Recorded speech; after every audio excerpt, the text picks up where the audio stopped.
Hey everyone, I'm the storyteller, and I'm here to help you relax tonight. I know a lot of you use this video to fall asleep, so before we start, make sure to like the video and subscribe to the channel. Also, tell me in the comments, where are you from and what time is it there? Now get comfortable, take a deep breath, and just relax. The apartment upstairs. This happened when I was 20 years old. I had just moved into my first apartment by myself. It was a small 2-story building, 4 units total. 2 downstairs, 2 upstairs. I lived in apartment 1A, bottom left. The apartment above me was 2A. When I moved in, my landlord told me that 2A was empty. Had been empty for about 3 months. The previous tenant moved out suddenly, left most of their furniture behind. My landlord seemed annoyed about it, said he was still trying to rent it out. But people kept changing their minds after viewing it. I didn't think much about it at first. Empty apartments are pretty common. People move all the time. My apartment was nice. 1 bedroom, small kitchen, decent bathroom. The rent was cheap for the area. I was just happy to have my own place. The first week was normal. I unpacked my stuff, set up my bed and TV, started getting into a routine. Work during the day. Come home, make dinner, watch Netflix. Nothing unusual. But during the second week, that's when I started hearing things. It was around 11 p.m. on a Tuesday. I was lying in bed scrolling through my phone, getting ready to fall asleep, when I heard footsteps above me. Slow, heavy footsteps, walking from one end of the apartment to the other. I froze. The landlord said 2A was empty, but someone was definitely walking around up there. I listened for a few more minutes. The footsteps stopped. I figured maybe it was the landlord. Maybe he was showing the apartment to someone, even though it was pretty late for that. The next night, same thing. Around 11 p.m. Footsteps above me. But this time they went on for about an hour. Back and forth, like someone was pacing. I grabbed my phone and called my landlord. It went straight to voicemail. I left a message asking if he was showing the apartment. He called me back the next morning. Said he wasn't showing it to anyone. Hadn't been in 2A for over a week. Asked if I was sure I heard footsteps. I told him I was positive. He seemed confused. Said he'd check it out. That night, no footsteps. I thought maybe my landlord had found whoever it was. Kicked them out. Problem solved. But I was wrong. 3 days later, they were back. This time it wasn't just footsteps. I could hear furniture being moved around. Heavy scraping sounds. Like someone was dragging a couch across the floor. Then what sounded like hammering. Bang, bang, bang. Over and over again. This went on until almost 2 a.m. I couldn't sleep. The next morning I went to my landlord's office, told him what I heard. He looked concerned this time, said he'd go up and check 2A right away, asked if I wanted to come with him. I said yes. We went to my building, climbed the stairs to the 2nd floor. My landlord pulled out his key, unlocked the door to 2A. We walked inside. The apartment was completely empty, no furniture at all, nothing on the walls, just bare rooms with old carpet, dust everywhere. Like no one had been there in months. My landlord checked every room, every closet, the bathroom, even looked in the kitchen cabinets. Nothing. No signs that anyone had been there. "Are you sure you heard all that noise?" he asked. I nodded. I was sure. But looking at this empty apartment, it didn't make sense. We went back downstairs. My landlord said he'd changed the locks just in case. Maybe someone had made a copy of the key. That night I stayed at my friend Mike's place.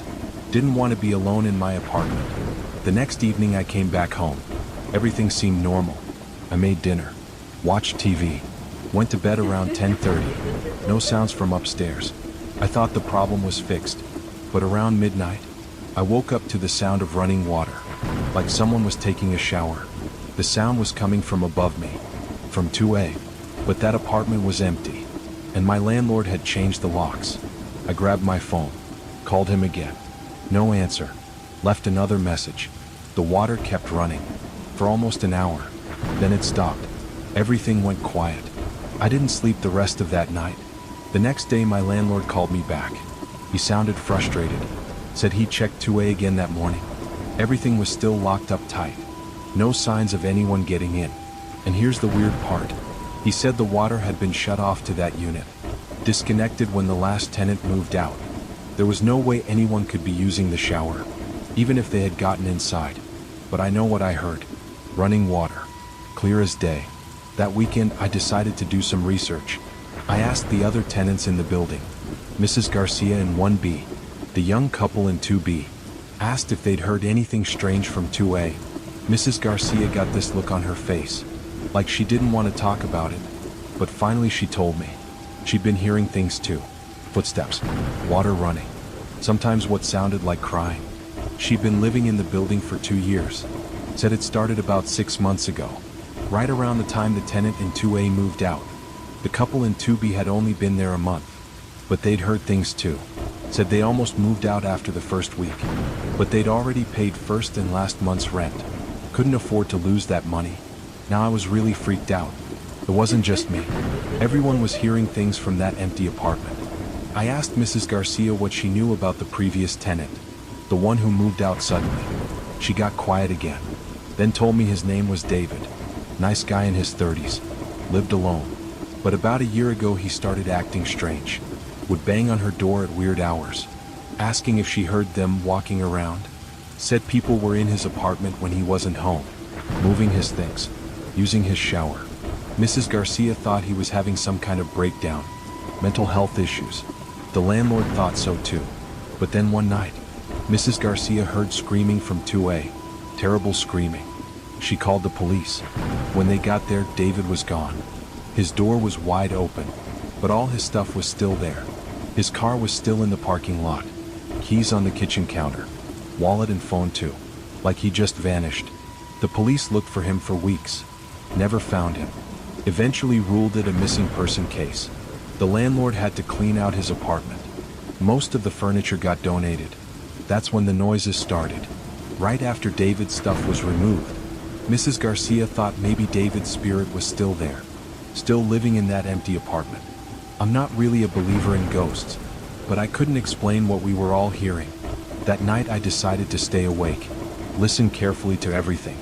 Around 11 p.m. the footsteps started. I grabbed my phone, started recording. The footsteps were clear, slow and heavy, walking from the bedroom to the living room, then back again, over and over. After about an hour they stopped. Then I heard the shower turn on, recorded that too. The sound of water hitting the shower floor, steam pipes creaking, all the sounds you'd hear if someone was really up there. The next morning I played the recordings for my landlord. His face went white. He'd never actually heard the sounds himself, just took our word for it. But hearing the recordings, he couldn't deny it anymore. He said he'd call someone, maybe a priest, or someone who deals with this kind of thing. I told him I was moving out, couldn't take it anymore. The constant noise, the feeling that someone was living above me, someone who might not be alive. He understood, said he wouldn't charge me a penalty for breaking the lease. I moved out that weekend, stayed with Mike until I found another place. About a month later, I drove by the old building. There was a for rent sign in front. Both 2A and 1A were empty. Mrs. Garcia had moved out too, so had the couple in 2B. The building was completely vacant. I heard later that my landlord sold it. The new owner planned to tear it down, build something new. I never found out if they actually did. Sometimes I wonder if David is still there, still walking around that empty apartment, still taking showers in a bathroom with no water, still living a life that ended the night he disappeared. I drive a different route to work now. Don't want to see that building again. But sometimes, late at night in my new apartment, I listen carefully to the sounds above me, just to make sure. The wrong number. This happened when I was in college. I was 19, living in a dorm. My roommate had graduated early, so I had the room to myself for the last semester, which was nice. More space. No one bothering me when I was studying. I could stay up late watching movies without headphones. It was a Tuesday night in March, around 10 p.m. I was working on a paper for my English class when my phone rang. I didn't recognize the number, but sometimes my mom called from different phones at work. So I answered, "Hello." Silence for a few seconds. Then a voice, a woman's voice, shaky and scared. "Please help me," she whispered. "I think someone's in my house." I sat up straight. "Ma'am, I think you have the wrong number." "No, please don't hang up," she said. Her voice was getting more panicked. "I called 911, but they put me on hold." "You need to call them back," I said. "If someone's really in your house, dash." I can hear footsteps downstairs, she interrupted. I'm hiding in my bedroom closet. Please stay on the line with me. I didn't know what to do. Part of me wanted to hang up. This wasn't my problem. But she sounded terrified. And if she really was in danger. Okay, I said. I'll stay on the phone. But you need to keep trying 911. Thank you, she whispered. My name is Sarah. I live at 1247 Oak Street. If something happens to me, please tell them where I am. I grabbed a pen, wrote down the address. Sarah, try 911 again right now. Put me on speaker if you can. I heard her dialing, then a busy signal. It's still busy, she said. How is 911 busy? I don't know, I said, though it seemed weird to me too.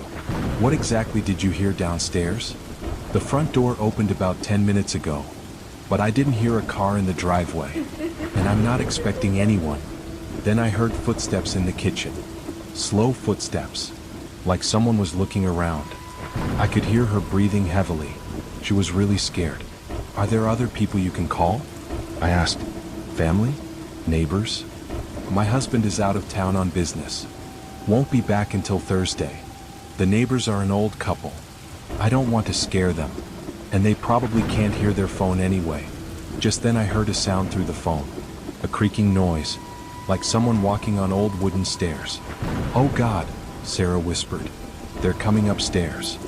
My heart started beating faster. Even though I wasn't there, even though I was safe in my dorm room, I could feel her terror through the phone. Stay quiet, I whispered. Don't make any noise. Keep trying 911. I heard the footsteps getting closer. Slow, heavy steps in the hallway. Then they stopped, right outside her bedroom. We both held our breath. The silence went on for what felt like forever. Then I heard her bedroom door open. A long, slow creak. Sarah? A man's voice called out. I know you're here somewhere. Sarah's breathing got even faster. I was gripping my phone so tight my hand hurt. Your car's in the driveway, the man continued. All the lights are on. Come out wherever you are. He was trying to sound playful, but there was something dark in his voice, something that made my skin crawl. I heard him walking around the bedroom, opening and closing drawers, looking under the bed, getting closer to the closet. Sarah, I'm going to call 911 right now, I whispered into the phone. From my phone, I grabbed my laptop, looked up the non-emergency number for police, called them on my landline, told them I was on the phone with someone who had an intruder in their house. At 1247 Oak Street, the dispatcher said they'd send a car right away, asked me to stay on the line with both calls. Back on my cell phone, things had gone quiet. Sarah? I whispered. No answer. I could still hear the call was connected, but no sound. Then suddenly, found you. The man's voice, much closer now. Sarah screamed. A horrible, terrified scream. Then the line went dead. I stared at my phone, hands shaking. The dispatcher on the landline was asking what happened. I told her the call had ended. She said units were already on their way to Oak Street, would call me back with an update. I couldn't focus on my paper anymore. Couldn't think about anything else. Just kept hearing Sarah's scream. And that man's voice. Found you. About an hour later, the dispatcher called back. We sent units to 1247 Oak Street, she said. But there's no house at that address. What do you mean? I asked. 1247 Oak Street is a vacant lot. Has been for years. No house there. No one living there. My stomach dropped. That's impossible. I wrote down the address. She said 1247 Oak Street. Sir, I'm looking at the report right now. Our officers checked the entire block. No house at that address. No disturbance calls. No one named Sarah. After she hung up, I just sat there, staring at the paper where I'd written the address. 1247 Oak Street. Clear as day. I looked it up online. Google Maps showed Oak Street. But 1247 was just an empty lot, overgrown with weeds. No house had ever been built there. I tried calling the number back, the one Sarah had called from. It was disconnected, like it had never existed. The next day I drove to Oak Street, found the 1200 block. Sure enough, 1247 was just an empty lot. But here's what really freaked me out. I asked the neighbors about it. The people living at 1245 and 1249, they said that lot had been empty for decades. But over the years, different people had gotten phone calls, wrong number calls, from a woman named Sarah. Always the same story. Someone in her house. She's hiding in the closet, needs help. Then the call cuts off. One neighbor said her teenage daughter got the call. Another said it was her husband. Always different people, but always the same Sarah. Always the same address that doesn't exist. I asked if anyone ever figured out what was happening. They didn't know.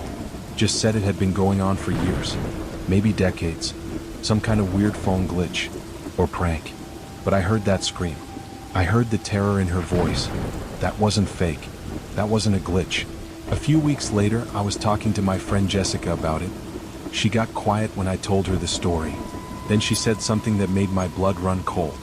My cousin got a call like that. About 5 years ago. Woman named Sarah. Hiding in a closet. Same address on Oak Street. But here's the thing. My cousin looked it up afterwards. Found an old newspaper article. From 1987. A woman named Sarah Patterson was murdered in her home. The killer broke in while her husband was out of town. Found her hiding in the bedroom closet. The house was torn down years later. But guess where it used to be? I already knew. 1247 Oak Street. Jessica nodded. The article said she tried to call for help. But 911 was busy. So she called a random number. Someone who couldn't help her in time.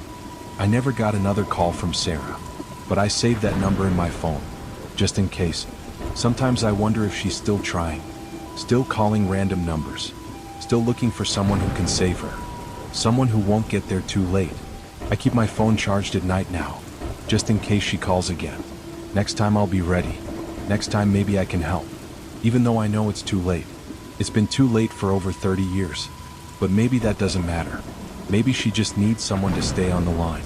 Someone to listen. Someone to care that she's scared and alone. In a house that doesn't exist anymore. Hiding from a man who found her long ago. The security guard. My uncle Rick worked as a security guard for over 20 years. He's told me a lot of weird stories, but this one still gives me nightmares. Rick worked at different places. Office buildings, shopping centers, construction sites. But for 2 years he had a regular job. Night security at Westfield Medical Center. It was a small hospital. About 4 floors. Emergency room, a few patient floors, administrative offices. Rick worked the overnight shift. 11 p.m. to 7 a.m. Most nights were pretty quiet. A few patients in the ER. Skeleton crew of doctors and nurses. Rick's job was to walk around the building. Check all the doors. Make sure everything was secure. He had a route he followed every hour. Start at the main entrance. Check the ER waiting room. Go up to the 2nd floor. Then the 3rd. Then the 4th. Back down to the 1st floor. Check the basement. Then back to his desk to write a report. Same routine every night. Rick had been working there about 6 months when he started noticing something strange. On the 3rd floor there was a long hallway. Patient rooms on both sides. Room numbers 301 through 320. But room 313 was always empty. Never had a patient. Not once in 6 months. Rick asked one of the nurses about it. "Oh, we don't use that room anymore," she said. "Why not?" The nurse looked uncomfortable. "Just, we don't. Has been empty for years." Rick didn't think much about it at first. Hospitals have empty rooms sometimes. Maybe the plumbing was broken. Or the equipment was old. But he started paying attention to room 313. Every night when he walked past it, the door was always closed. But sometimes he could see light underneath. Like someone had left a lamp on inside. Other nights it was completely dark. Rick mentioned this to his supervisor. "The lights in 313 keep turning on and off. Someone should check the wiring." His supervisor frowned. "There are no lights in 313. "What do you mean?" "The electricity was shut off to that room years ago. There's no power going to it at all." That night, Rick paid extra attention to room 313. Sure enough, around 2 a.m., light started showing under the door. Soft, yellowish light, like from an old lamp. Rick stood outside the door for a few minutes, listening. He could hear something inside. A faint beeping sound, like medical equipment, heart monitors or something. but there was no power to the room, no equipment inside. Rick tried the door handle. It was locked. He had keys to every room in the hospital. Found the one for 313. His hand was shaking as he put the key in the lock. The beeping sound got louder, like whatever was inside knew he was there. Rick turned the key. The door opened. The room was completely empty. No bed, no chairs, no medical equipment. Just bare walls and old linoleum floors. And it was dark. No lights anywhere. But Rick had seen light under the door. Just seconds before. He stepped into the room. Looked around with his flashlight. Nothing. But the air felt different. Cold. And there was a smell. Like disinfectant and something else. Something sweet and sickly. Rick backed out of the room. Locked the door. But as he walked away, he could swear he heard the beeping start again. The next night, same thing. Light under the door around 2 a.m. This time Rick didn't go inside. Just watched from the end of the hallway. The light stayed on for about an hour. Then went out. Rick started asking other people about room 313. The day shift guards. Some of the older nurses. Finally, one of the doctors told him the story. Dr. Martinez had been working at the hospital for 15 years. Room 313 used to be a regular patient room, he said. Until about 8 years ago. We had a patient there. Elderly man named George. He was dying. Cancer. His family couldn't afford to keep him at home. So he spent his last few months in that room. George was difficult. He didn't want to die. Would argue with the nurses. Pull out his IVs. Try to get out of bed even though he was too weak. Said he wasn't ready to go. Had things he needed to finish. One night, the heart monitor in his room went crazy. Beeping non-stop. Nurse went to check on him. George was sitting up in bed. Staring at the wall. Monitor showing a flat line. He was dead. But sitting up. Eyes wide open. The nurse screamed. Called for help. When the doctor got there, George was lying down. Eyes closed. Like a normal death. But the nurse swore he had been sitting up. Staring. After that night, strange things started happening in room 313. Equipment would turn on by itself. Call lights would go off. But no one was pressing them. Patients in nearby rooms complained. Said they could hear someone walking around 313. But the room was empty. Finally, the hospital decided to stop using it. Shut off the power. Locked the door. But the strange things continued. Night shift workers would see lights. Hear sounds. Some people quit because of it. Dr. Martinez looked at Rick seriously. My advice? Don't go in that room. Don't even look at it too closely. Some things are better left alone. Rick tried to follow that advice. But it's hard to ignore a room. When you walk past it every single night, and you know something's not right about it. The lights kept appearing under the door. Always around 2 a.m. Sometimes Rick would hear other sounds too. Footsteps inside the room. Like someone pacing back and forth. Or the sound of a bed squeaking. Like someone was getting in and out of it. But there was no bed in there. Rick had seen for himself. Empty room. One night, Rick was doing his rounds. Walking down the third floor hallway. When he heard something that made him stop dead. Talking. Coming from room 313. A man's voice. Angry and frustrated. I'm not ready, the voice said. I have things to do. People to see. You can't make me go. Rick stood frozen outside the door. The voice was muffled. Like it was coming from far away. But he could make out the words clearly. I won't go, the voice continued. This is my room. My place. You can't move me. Rick's hands were shaking. He pulled out his phone. Started recording. But as soon as he hit record, the voice stopped. Complete silence. Rick waited for 10 minutes. Nothing. He played back the recording. Just silence. Nothing had been captured. The next morning, Rick told his supervisor what happened. Said he thought someone might be getting into the building. Hiding in room 313. His supervisor looked tired. Like he'd heard this before. Rick, you're the 5th security guard to report problems with that room. The others all quit within a year. I'm going to be straight with you. We can't explain what happens in 313. But it's not dangerous. Just strange. If you can live with strange, keep the job. If not, I'll understand. Rick needed the job. Good pay, decent benefits. So he decided to stay. But he changed his routine slightly. Instead of walking slowly past 313, he started walking quickly. Eyes straight ahead. Don't look at the door. Don't listen for sounds. Just get past it and keep going. This worked for a few weeks. But one night, Rick was walking quickly past 313 when he heard the door open behind him. The squeak of hinges. He stopped, turned around. The door was closed, still locked. But Rick knew what he'd heard. A door opening. And now he had the feeling that someone was watching him. He looked at the door. No light underneath. No sounds. But something was different. The air in the hallway felt heavier, colder. Rick started walking again. Faster this time. But he could hear footsteps behind him, matching his pace. He walked faster. The footsteps got faster too. Rick started running. Down the hallway. To the stairwell. The footsteps followed him. All the way to the stairs. Then stopped. Rick made it to the first floor. Breathing hard. Heart pounding. He sat at his security desk. Tried to calm down. Maybe it was his imagination. Stress from all the weird things he'd been experiencing. But for the rest of his shift, Rick could feel eyes on him. Like someone was watching from upstairs. Someone who didn't want him there. Someone who wasn't ready to go. Rick quit the next week. Told his supervisor he found another job. Didn't mention the real reason. He's worked at different places since then. Office buildings, shopping centers. Normal places. With normal problems. But sometimes Rick drives past Westfield Medical Center. Just to see if anything's changed. Last time he drove by, it was around 2 a.m. The third floor was mostly dark. Except for one room. A soft, yellowish light. Coming from a window that shouldn't have power. In a room that shouldn't have lights. Where a man named George still isn't ready to go. Conclusion. So those were 3 true stories that still give me chills. My story about the apartment upstairs.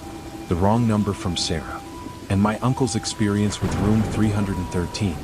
All of these really happened. And they all have one thing in common. Sometimes the people who are supposed to leave don't. They stay in places they shouldn't be. Making sounds they shouldn't make. Living lives they're not supposed to have.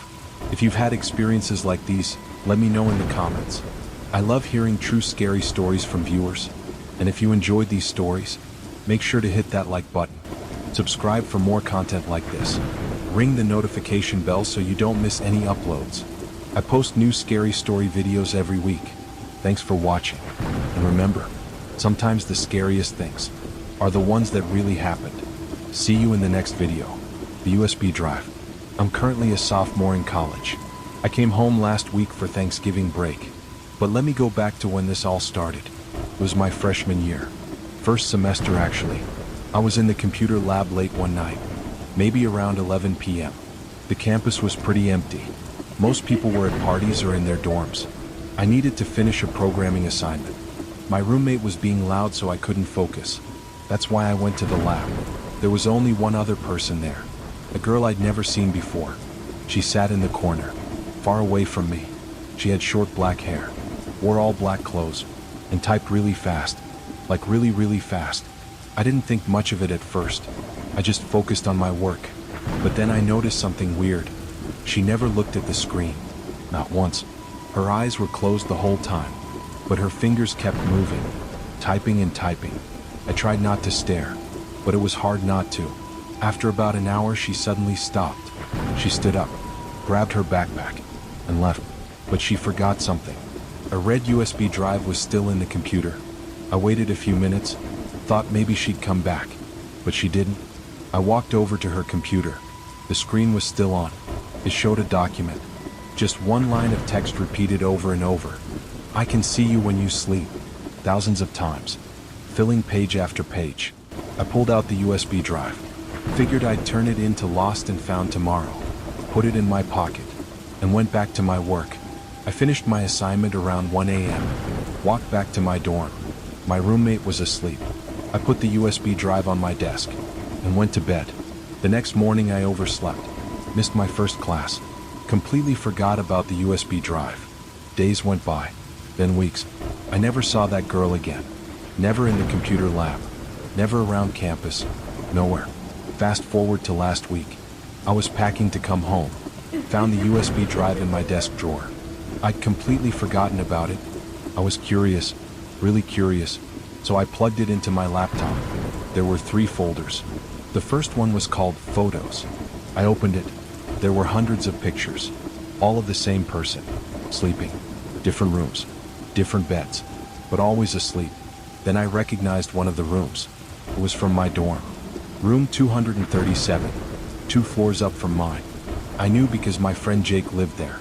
And in the photo, it was Jake, asleep in his bed. The photo was dated 2 months ago, right around when I found the USB drive. I opened the second folder. It was called Addresses. It had a spreadsheet, names and addresses, dorm rooms, off-campus apartments, even some family homes.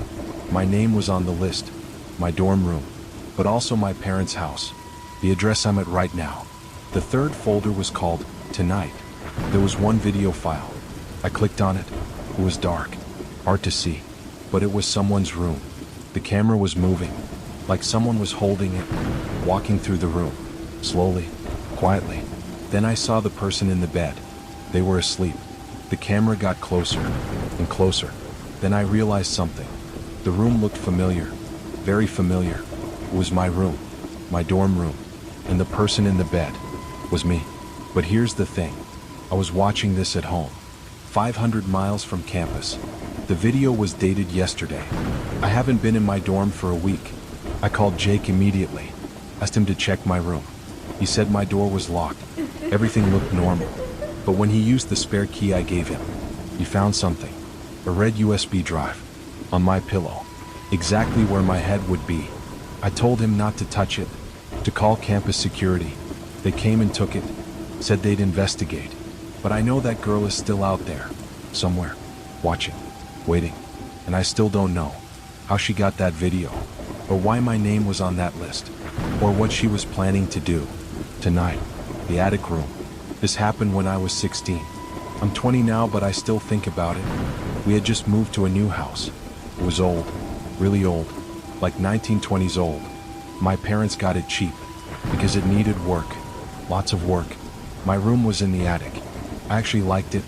It was big, had its own bathroom, felt like my own apartment. The first few nights were fine, normal, unpacking boxes, setting up my stuff, getting used to the new space.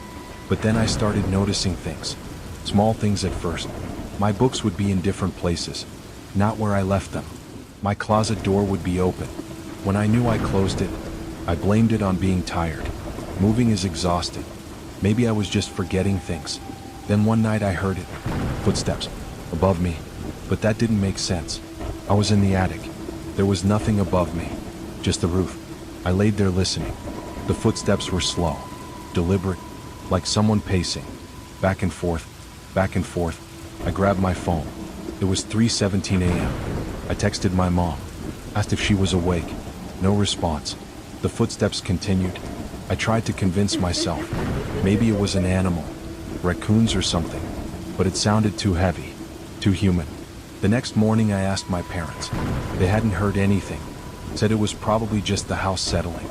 Old houses make noise. I wanted to believe them. But that night it happened again. 3:17 a.m. Exactly.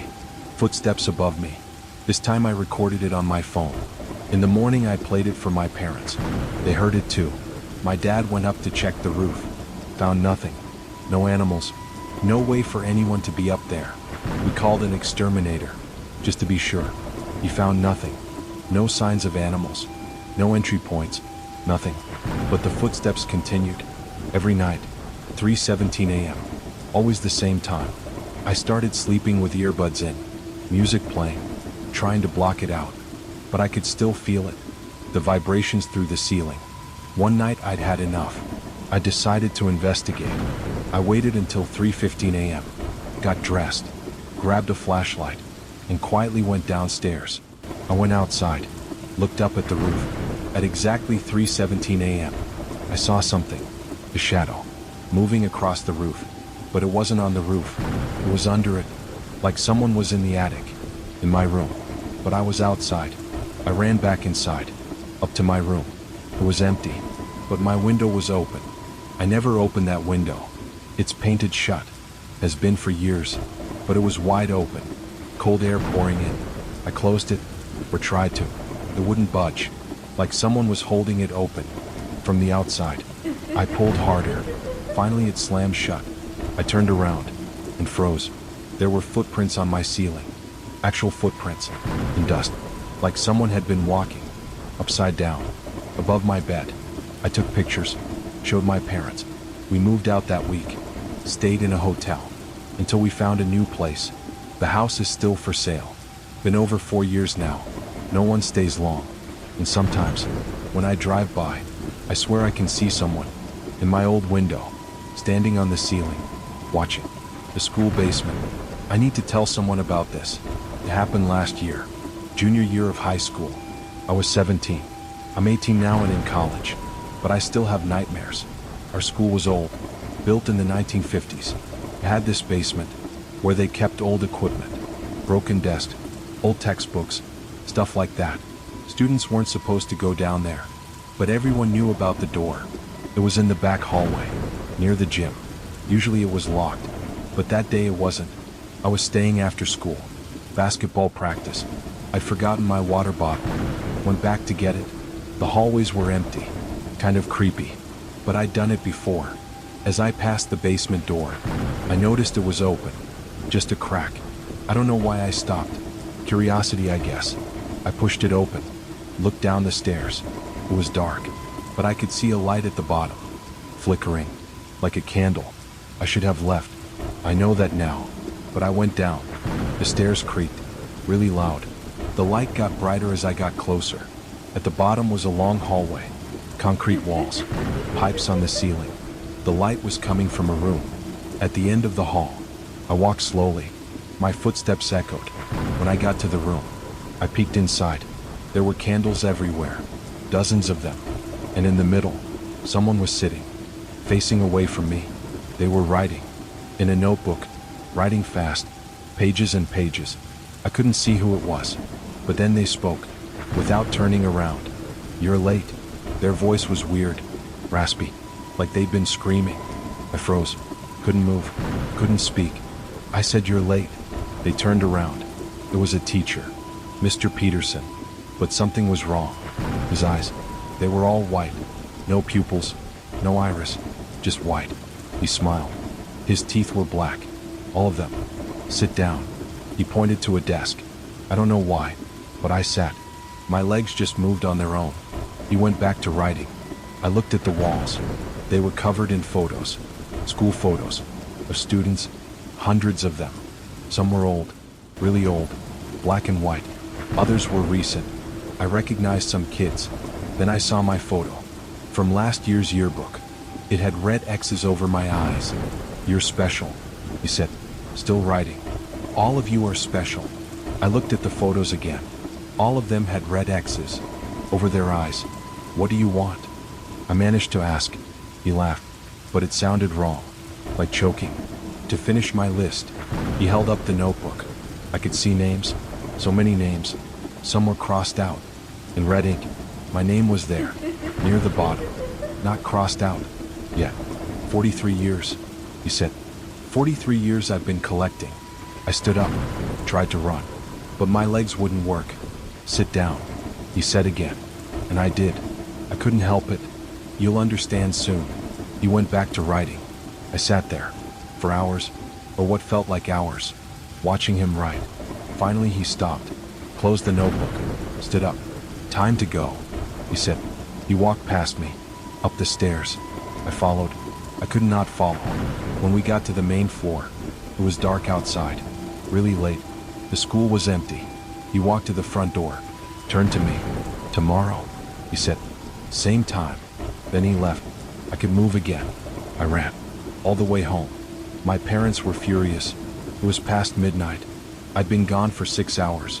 I tried to tell them, but it sounded crazy, even to me. The next day, I stayed home, said I was sick, but that night, at exactly 7 p.m., I felt it, the pull. I had to go.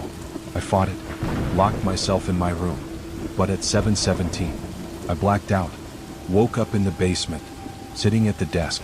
Mr. Peterson was writing. Good, he said. You're learning. This happened every night. For a week, I black out, wake up in the basement, watch him write. On the 7th night, something changed. There were others, students, sitting at desks, all around me, their eyes, all white, like his. They were smiling, with black teeth. Almost time, Mr. Peterson said. One more name. He wrote something, showed me the notebook. It was my name, crossed out in red. Welcome to the collection, he said. I felt something change. In my head, in my eyes, everything went white, then black. I woke up in my bed. The next morning, looked in the mirror. My eyes were normal, but I knew something was different. I went to school. Mr. Peterson was teaching. Normal, like nothing happened. But when he looked at me, he smiled. And for just a second, his eyes went white. I transferred schools that week, moved in with my aunt, cross town. But sometimes, late at night, I feel the pull. And I know, one day, I'll have to go back, to the basement, to the collection, because my name is still in that book, crossed out in red. The neighbor's window. I just graduated high school. This happened 2 months ago, right before graduation. I'm 18 now, living at home for the summer. Before I start college, we've lived in this house for 10 years. It's a nice neighborhood, quiet, safe, or so I thought. My bedroom window faces our neighbor's house. The Johnsons, they've lived there as long as we have. Nice old couple, or so I thought. It started in April. I was up late, studying for finals. Around 2 a.m., I took a break, looked out my window. The Johnsons' house was dark, except for one room, 3rd floor, attic window. There was a face, pressed against the glass, watching. I jumped back, heart racing, looked again. It was gone. I figured I was just tired, seeing things, stress from exams. Went back to studying. The next night, same thing, 2 a.m., face in the window. But this time, I looked closer. It wasn't Mr. or Mrs. Johnson. It was a young woman, maybe 20s, long hair, pale skin, just staring. I waved. She didn't move, didn't blink, just stared. I closed my curtains, tried to forget about it, but every night, 2 a.m., she was there. I told my mom. She said the Johnsons didn't have any kids or grandkids. No one else lived there. I started taking pictures, but they always came out dark. Couldn't see anything. After a week, I'd had enough. I decided to stay up, watch the window, see when she appeared. At 1:45 a.m., the attic light turned on. I could see shadows moving. Then at exactly 2 a.m., she appeared, pressed against the glass. But here's the weird part. She wasn't looking at my window. She was looking down, at something in their backyard. I followed her gaze. There was someone down there, digging, in the garden. It looked like Mr. Johnson, but something was off. His movements were strange, jerky, like a puppet. He dug for exactly 1 hour, then went inside. The woman disappeared. The light went off. This happened every night. For 2 weeks, woman appears, man digs, both disappear. I started recording it on my phone. Got some footage, but it was grainy, hard to see details. Then one night, everything changed. The woman wasn't alone. There were 2 more, all pressed against the window, all looking down. And in the yard, 3 people digging. I zoomed in with my phone. They all looked like Mr. Johnson. Same clothes, same movement, but 3 of him. I called the police, said I saw suspicious activity. They came the next morning, talked to the Johnsons. Everything was normal. They were confused, said they'd been asleep. Police checked the yard. No signs of digging, no disturbed soil, nothing. But I knew what I saw. That night, I set up my laptop to record the window. Went to bed early, woke up at 2 a.m. to check. The woman was there, but she wasn't looking down. She was looking at me, directly at me, and she was smiling. I grabbed my laptop, checked the recording. It was all static, except for one frame, a clear image of my room, taken from outside, from their attic window, showing me asleep, in my bed. I ran to my parents' room, woke them up, showed them everything. We called the police again. They came immediately, went to check the Johnsons' house. No one answered. They got permission to enter. The house was empty. Not just empty, abandoned. Dust everywhere. Furniture covered in sheets, like no one had lived there. For years, in the attic, they found something. Hundreds of photos, taped to the walls. All of the same house. Our house. Photos from every angle, every window, every room. And in the corner, 3 mannequins, dressed like Mr. Johnson, with motors attached to make them move. But no sign of the woman, or the real Johnsons. Police investigated, found out the Johnsons had moved to Florida 3 years ago. The house had been empty since then, but someone had been living there, in the attic, watching us for who knows how long. They never found who it was. We moved last month to a different neighborhood, but sometimes, late at night, I check the time, and at exactly 2 a.m., I feel like someone is watching, waiting, planning, and I wonder, they followed us to our new home. The final story. I turned 19 last week. This is still fresh. Happened 3 days ago. I'm home from college, winter break, staying with my parents, in the same room I've had since I was little. Nothing ever happens here. Just boring, quiet, suburban. That's why I can't explain what I found. I was cleaning my room, mom's orders, going through old stuff, deciding what to keep, what to throw away. Under my bed, I found a box, small wooden box. I'd never seen it before. It was dusty, really dusty, like it had been there for years. But I clean under my bed regularly. I would have seen it. I opened it. Inside was a phone, an old flip phone, like from 2005, and a note, handwritten, said, "When it rings, answer it." That's all. No signature, no explanation. I showed my parents. They'd never seen it, didn't recognize the handwriting. I tried turning on the phone. It was dead, no charger. Who even has flip phone chargers anymore? I put it on my desk, forgot about it, went back to cleaning. That night, around 11 p.m., I heard something, the ringtone, old-fashioned, like those default Nokia tones. It was coming from the phone. The dead phone, with no battery, was ringing. I picked it up. The screen was on. Incoming call. No number, just static symbols. I answered it. Hello. Silence. Then breathing. Slow. Steady. Breathing. Who is this? The breathing stopped. Then a voice. My voice. But not me. I've been waiting. Said. Waiting for you to find me. I hung up. Threw the phone across the room. It hit the wall. Battery fell out. It was empty. No battery inside. Just an empty compartment. But it had been working. Ringing. Talking. I picked up the pieces. Put them back in the box. Put the box in my closet. Tried to sleep. Couldn't. Kept thinking about the voice. My voice. But not me. Next morning, the box was on my desk. But phone reassembled. I know I put it in the closet. I know I did. I took it downstairs. Showed my parents again. Told them about the call. They thought I was joking. Playing a prank. I put the box in the garbage. Outside. Tied the bag. Put it in the bin. Went to school. When I came home, the box was on my bed. Phone next to it. Screen on. One missed call. I didn't touch it. Just stared. Then it rang again. Same ringtone. Same impossible functioning. Without a battery. I answered. What do you want? To meet. The voice said. Still mine. But wrong. Meet where? You know where. The line went dead. But I did know. Somehow I knew. The basement. Our basement. I'd always hated it.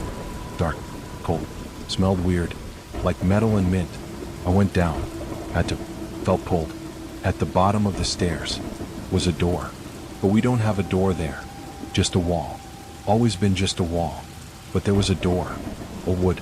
Brass handle. I opened it. Inside was a room. Small. Concrete walls. One light bulb. Hanging from the ceiling. In the center was a chair. Someone was sitting in it, facing away. I walked in. The door shut behind me. No handle on this side. The person stood up. Turned around. It was me. Exactly me. Same clothes. Same face. Same everything. But the eyes. The eyes were older. Tired. Sad. Finally, he said, I've been waiting so long. Waiting for what? For you to take my place. He smiled, but it was sad, desperate. I found the box too, he said, when I was 19. Answered the phone, came down here, met myself, and now, it's your turn. I backed against the door, tried to open it, wouldn't budge. How long? I asked. How long have you been here? He laughed, bitter, hollow. Time doesn't work the same. Could be days, could be years. You'll understand soon. He walked past me, to the door. It opened for him. Wait, I called. You can't leave me here. He turned back. I'm not leaving you. I'm leaving me. You're me now. Until another you finds the box, answers the phone, comes down here. The door closed. I've been here 3 days, or what feels like 3 days. No food, no water. But I'm not hungry, not thirsty, just tired. So tired. Sometimes I hear footsteps above me, my footsteps, my voice, talking to my parents, living my life, and I wait for the next me, to find the box, answer the phone, come down here, so I can leave, so I can go back to being me, instead of waiting, always waiting, in this room that shouldn't exist, in a basement that has no door, with a phone that has no battery, but still rings, still calls, still traps, the next me, and the next, and the next, forever. The lake house. I'm 34 now, married, 2 kids, normal life, normal job, normal everything. But when I was 16, something happened. Something I've never told anyone, not even my wife. It was the summer before junior year. My parents rented a lake house for 2 weeks, just us. No cell service, no internet. Perfect family time, they said. I hated the idea, wanted to stay home, hang with friends, but I had no choice. The house was old, really old, wood panels everywhere, that weird 70s wallpaper, orange and brown flowers. It smelled like mothballs, and something else, something sweet, like rotting fruit. My room was in the basement, the only bedroom down there. It was actually nice, had its own bathroom, little window at ground level, private, away from my parents. First few nights were fine, boring but fine. I read books, listened to music, tried to sleep a lot. Then on the 4th night, I woke up, middle of the night, needed to pee, walked to the bathroom, half asleep. When I came back, someone was sitting on my bed. I froze, blinked hard, looked again, still there. It was a girl, about my age, long wet hair, like she'd been swimming, wearing a white dress, also wet, dripping on my sheets. You're in my room, she said. Her voice was quiet, soft, but something was wrong with it, like an echo, but backwards. I couldn't move, couldn't speak, just stood there. I said, you're in my room. She stood up. Water pooled where she'd been sitting. She was tall, really tall, taller than me. My parents rented this place. I managed to say. She laughed, but it wasn't a happy laugh. It was sad, so sad. They all rented, every summer, different families, same story. She walked towards me, left wet footprints on the carpet. I backed up, hit the wall. I'm Sarah, she said. I'm 16, been 16, for a long time. Up close I could see, her skin was wrong, too pale, almost blue. In her eyes, they were gray, completely gray. No whites, no pupils, just gray. What do you want? I asked. To swim, she said. Will you swim with me? It's the middle of the night. Best time to swim. No one watching. No one to stop us. She reached out, touched my hand. It was ice cold, burning cold. I pulled away. I should go get my parents? No, she said quickly. No parents. They don't understand. They never understand. Just you and me. Just a swim. I shook my head. I'm going back to sleep. You can't sleep. Not anymore. Not in my room. I pushed past her, got into bed, pulled covers over my head, like a little kid. Waited, listened, nothing. Slowly I peeked out. She was gone. Just a wet spot on the carpet, where she'd stood. I didn't sleep. Rest of the night. Kept watching the door, waiting. But she didn't come back. Next morning, I told my parents. They laughed, said I had a nightmare. Too many horror movies, but I showed them the carpet. Still damp. They said I probably spilled something. Forgot about it. That night, I stayed upstairs, slept on the couch, told my parents. I wanted to watch TV. They didn't care. Middle of the night, I woke up. TV was off. Room was dark. Someone was standing over me. Sarah, still wet, still dripping. You didn't come, she said. I waited at the lake, all alone. I'm always alone. I'm sorry, I said, not sure why I apologized. Come tonight, please. I need a friend, just one friend. She looked so sad, so lonely. I almost said yes, almost. I can't swim. I lied. I'll teach you. I'm a good teacher. Taught lots of kids. Where are they now? I asked. She looked away. Swimming. Still swimming. Always swimming. She faded. Like mist. Just dissolved. Leaving puddles on the floor. I stayed awake again. Next day I was exhausted. My parents were worried. Said I looked sick. Well, I told them I wanted to go home. They said no. We paid for 2 weeks. We're staying 2 weeks. That night, I locked myself in the bathroom. The upstairs one. Sat in the tub. Fully clothed. Lights on. Waiting. Around 3 a.m. The lights went out. Power outage, I thought. But then I heard it. Dripping. In the tub with me. I turned on my phone flashlight. She was there. Sitting across from me. In the tub. Knees pulled up. Head down. Cry. No one ever comes. She sobbed. They all say no. Every summer. Every kid. Always no. What happened to you? I asked. She looked up.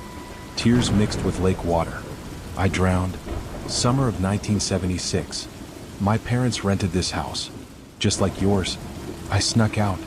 Went swimming. Alone. At night. Hit my head on the dock. Sank. They found me. 3 days later. But I'm still here. Still 16. Still wanting to swim. Still alone. I felt bad for her. Really bad. But also terrified. I'm sorry. That's awful. But I can't help you. Yes, you can. One swim. That's all. Then I can rest. I promise. How do I know you're telling the truth? She smiled. Sad smile. You don't. But what choice do you have? I'll be here. Every night. Every summer. Until someone swims with me. I thought about it. Really thought about it. Fine. I said. One swim.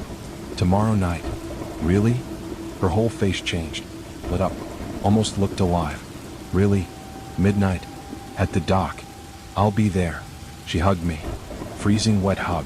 Then disappeared. I knew it was stupid. Knew I shouldn't go. But I felt trapped.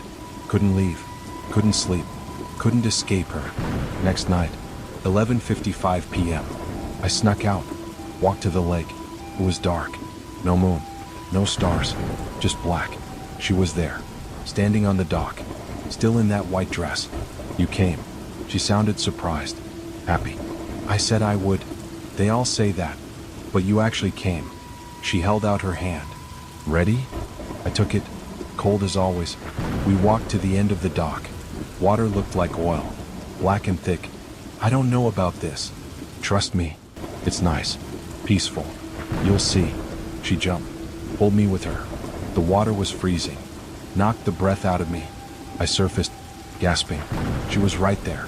Floating. Smiling. See? Not so bad. Let's go back. I said. Not yet. Swim with me. Just a little. She dove under. I followed. Couldn't see anything. Just black. Felt her hand. Pulling me. Deeper. Deeper. My lungs burned. Needed air. Tried to surface. She held tight. Pulled harder. I fought. Kicked. Scratched. Broke free. Swam up. Burst through surface. Gasped for air. Looked around. She was gone. I swam to shore. Fast as I could. Ran back to house. Parents were awake.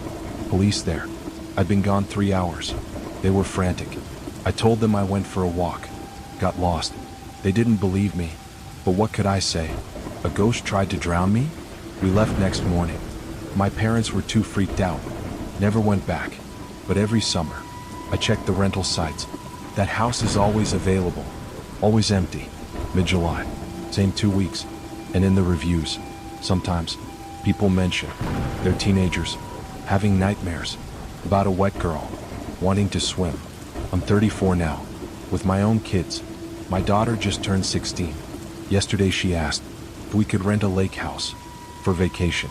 I said no, we'll go to the beach instead. The ocean, where the water is clear, where you can see what's underneath, where no one waits, in white dresses, dripping, lonely, pulling kids down, to swim forever, in the dark. The substitute teacher. I'm 28 now. I'm actually a teacher myself, which is ironic, considering what happened when I was 15, sophomore year of high school, October. Everyone remembers Mr. Klein, our regular history teacher, had a heart attack, not at school, at home, survived, but needed months to recover. So we got a substitute, long-term sub they called it, Ms. Winter. That was her name. I'll never forget it. She was young, maybe mid-20s, pretty. All the guys had crushes. She wore these vintage dresses, like from the 1950s. Red lipstick, hair always perfect. But there was something else, something off. Her smile was too wide, held too long. And her eyes, they never blinked. I swear, never. First day she introduced herself, wrote her name on the board, in perfect cursive. I'll be with you until December, she said. We're going to have fun. The way she said fun made my skin crawl. She started teaching. Normal stuff. World War II. Nothing weird. Except she kept adding details. Things not in the book. Specific things. Too specific. Like she was there. The smell of gunpowder, mixed with morning dew. October 15th, 1944. 5:47 a.m. They remembered. She caught herself. Smiled that too wide smile. After class, my friend Jason said, "She's weird, right?" "Definitely weird," I agreed. "But hot weird," he added. I didn't think so. Days went by. She got weirder. Started calling students by wrong names, old-fashioned names. Called me Theodore. My name's Tyler. Called Jessica Margaret. Called Anthony Frederick. When we corrected her, she'd stare with those unblinking eyes, then laugh. Of course. Silly me. You just remind me of someone. Then came the assignments. She gave us this project. Family history. Interview your grandparents, great-grandparents if possible, about the war. Normal assignment. Except she wanted specifics. Exact dates. Exact locations. Exact names. Dig deep, she said. Family secrets are the best stories. I interviewed my grandma. She told me about grandpa. Fought in Europe. Normal stuff. But when I turned in my paper, Ms. Winter read it. Right there. In front of me. Her face changed. Got pale. Paler than usual. Theodore Hartley. She whispered. That was my grandpa's name. I knew him, she said. I laughed. That's impossible. He died before I was born. And you're like 25. She looked at me. Those unblinking eyes. Yes, of course. Impossible. She handed back my paper. A plus written in red. But underneath, in tiny writing, tell him I'm still waiting. I showed my grandma. She went white. Dropped her coffee mug. It shattered. Where did you hear that? She asked, voice shaking. My teacher wrote it. What's her name? Ms. Winter. Grandma grabbed my shoulders. Art, listen to me. Stay away from her. Don't talk to her. Don't look at her. Promise me. Why? Promise me. I promised, but didn't understand. Grandma wouldn't explain. Just kept muttering. It's not possible. She's dead. Been dead since 1944. Next day I tried to avoid Ms. Winter, but she noticed, called me up to her desk after class. Tyler. She used my real name. Is something wrong? No, ma'am. Your grandmother. She told you, didn't she? I didn't answer. It's okay. I understand. She was always protective of Theodore, even after. Well, she smiled. That horrible smile. Tell her, I forgive him for choosing her, but I'm tired of waiting. Waiting for what? She tilted her head like a bird. For him to keep his promise. He said we'd be together. Forever. He lied. But you have his eyes, his voice, his hands. She reached out, touched my hand. It was ice cold, colder than ice, burning cold. I pulled away, ran out, went straight home. Told Grandma everything. She cried, told me the truth. Grandpa had a girlfriend, before the war, Emma Winter. He promised to marry her when he got back, but he met Grandma in England, fell in love, married her instead. Emma waited, wrote letters, hundreds of letters. Grandpa never answered. She killed herself. Christmas Eve 1944, drowned herself in Hartley Lake, same lake our town was named after. She can't be back, Grandma kept saying. She can't be, but she was. Next day at school, Ms. Winter wasn't there. Different substitute. Said she called in sick. But after class, I saw her in the parking lot, standing by my car, waiting. I turned around, went back inside, called Grandma. She came to get me. Ms. Winter was gone, but there was a note on my windshield. He promised. That night, I woke up. She was in my room, standing in the corner. That white dress, wet, dripping, just like Sarah, but different, older, angrier. You look just like him, she said. Sound like him, even smell like him. I couldn't move, sleep paralysis. I thought, oh, he was supposed to come back. To me, we were going to run away, start fresh, have children, grow old. But he chose her, that British whore. She moved closer, gliding, not walking. But you're here now. His blood, his jeans, his face. You'll do. She reached for me. I could move again. Scream. Lights came on. Parents rushed in. She was gone. Just puddles on the carpet. We moved that week. Stayed with relatives until we found a new house, new school district, far away. But sometimes I still dream about her. Ms. Winter, in her vintage dress, red lipstick, unblinking eyes, waiting, always waiting, for a promise that will never be kept. I'm a teacher now, like I said, and every October, when we hire substitutes, I check their names, carefully, just in case, because I know she's still out there, still waiting, still looking, for Theodore, or someone who looks just like him. The hotel room. I'm 31 now, successful, good job, nice apartment. But when I was 17, something happened, changed everything, changed how I see the world. Senior year spring break, me and 3 friends, road trip to Florida, Miami Beach, cheap hotel, party for a week.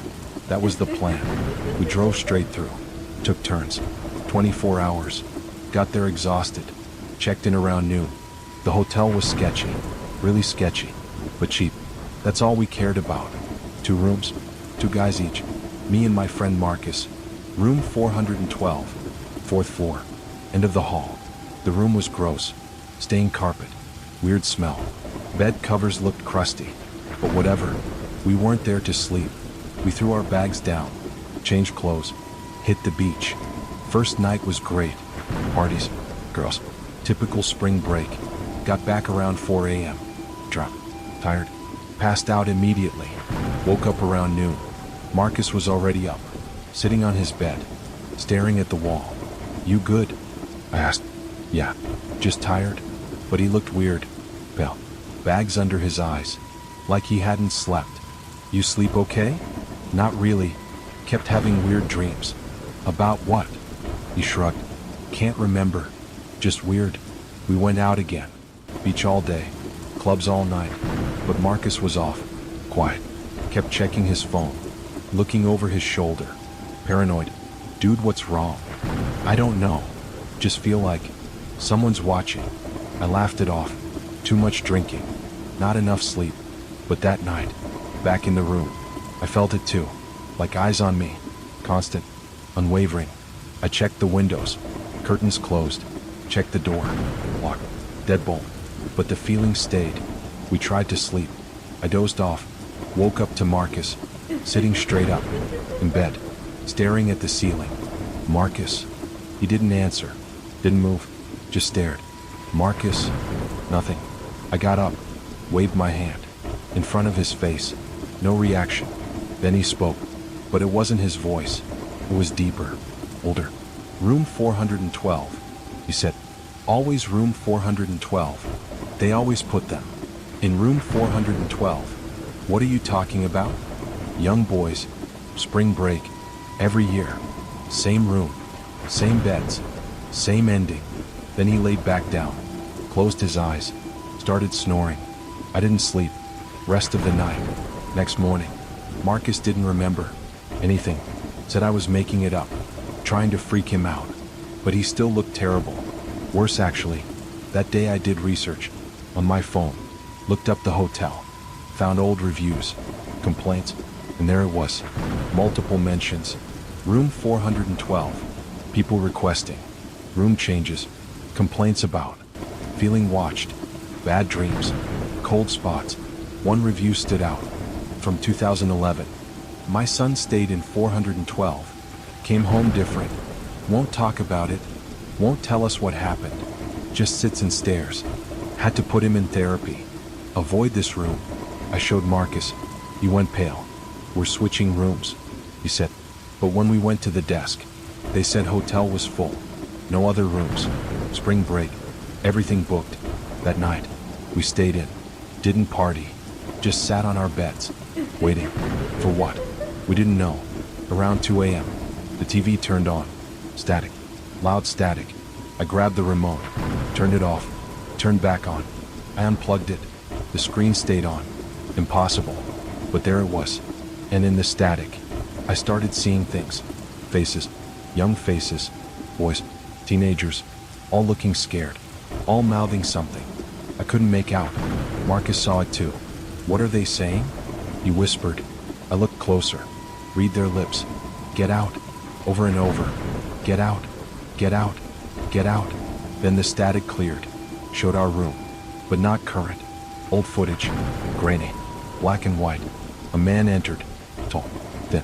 Wearing a hotel uniform. He set up a camera. Hidden camera. In the vent. Then left. The footage jumped. Different boys. Different years. But always the same. Sleeping. Unaware. Being watched. Recorded. Then the man would return. Late at night. Stand over their beds.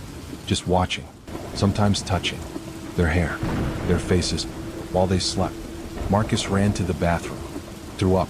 I kept watching. Couldn't look away. The footage got worse. Some boys woke up. Saw him. Tried to scream. But no sound came out. Like they were frozen. Paralyzed. He would lean close. Whisper something. They'd close their eyes. Go back to sleep. And forget. Until later. Much later. When the memories started coming back. In dreams. In fragments. Driving them crazy. The TV went black. Then showed us. Current. In our beds. But we were standing. Watching TV. Then I understood. It was showing. Tonight. What would happen? We stayed. Marcus was already packing. Throwing stuff in his bag. We're leaving. Now. We grabbed our stuff. Ran out. Didn't check out. Just left. Drove straight home. 20 hours. No stops. No sleep. Just driving. Getting away. Marcus never talked about it. Refused to discuss it. Changed after that. Dropped out of college. Moved back home. Last I heard, he was in therapy. So, I looked up the hotel. Years later, it was closed. Condemned. Torn down. But they built a new one. Same spot. Different name. And sometimes, in spring break ads, I see it and wonder if they kept the same room numbers. If 412 is still there, still waiting for young boys to check in and never really check out. The girlfriend. I'm 35 now, happily married, 2 kids, nice life. But when I was 18, I dated someone, something that still haunts me. Her name was Luna. Met her at a coffee shop, summer after high school, before college. She was beautiful, like unnaturally beautiful. Pale skin, black hair, green eyes that seemed to glow in certain light. She was sitting alone, reading, old book, leather bound, looked ancient. I couldn't stop staring. She noticed, smiled, waved me over. You're staring, she said. Sorry? I don't mind. I'm Luna. Jake. Sit. It wasn't a question. I sat. We talked for hours. She was fascinating. Knew everything. About everything. History. Art. Science. Philosophy. But all her examples were first person. When I was in Paris, during the revolution, the smell of gunpowder, I thought she meant the student revolution, 1968. She was maybe 20, could have been there, as a baby, but something felt off. She gave me her number, written on old paper, with a fountain pen. Who carries fountain pens? But I called her. We started dating. She only wanted to meet at night, said she had a condition, sensitive to sunlight. I didn't question it. Lots of people have that. Our dates were amazing. Midnight picnics, walking empty streets, talking until dawn. Then she'd leave, quickly, before sunrise. She never ate, said she had dietary restrictions, only drank red wine, specific kind, thick, almost black, imported, she said, from Romania. Her apartment was weird, no mirrors, anywhere, heavy curtains, candles everywhere, old furniture, really old, like museum old, and books, thousands of books, in languages I didn't recognize. One night, she was in the bathroom. I looked at one, opened to a random page. It was handwritten, diary maybe, but the dates, 1784, 1641, 1423, and the handwriting was hers, exactly hers. She came back, saw me reading, smiled. Family heirlooms, ancestors' journals. We keep traditions, but I noticed she moved the book. Hid it. After 2 months, things got stranger. She knew things, impossible things. What I was thinking, who would call, what would happen. Lucky guesses, she'd say, but they weren't, and she was getting paler, if that was possible, thinner, hungrier looking, especially when we kissed. She'd pull away, breathing hard, staring at my neck. One night, late August, she invited me over. Special dinner, she said. I arrived at midnight, her usual time, candles everywhere, romantic, but something felt wrong, dangerous. She was wearing red, long dress, vintage, like from another century. Tonight's important, she said. Why? You'll see. We sat on her couch. She poured wine. For me, not her. Aren't you drinking? Later. I have something to tell you. My heart jumped. Thought she was breaking up, or pregnant, or something normal. I'm not what you think, she said. What do you mean? I'm older than I look. How much older? She smiled. Sad smile. Much. Luna, you're scaring me. I should scare you. I'm dangerous. To you. To everyone. But especially you. Why? Because I love you. And that makes it worse. Makes what worse? The hunger. She moved closer. I could feel her breath. Cold. No warmth at all. I've tried to resist. For months.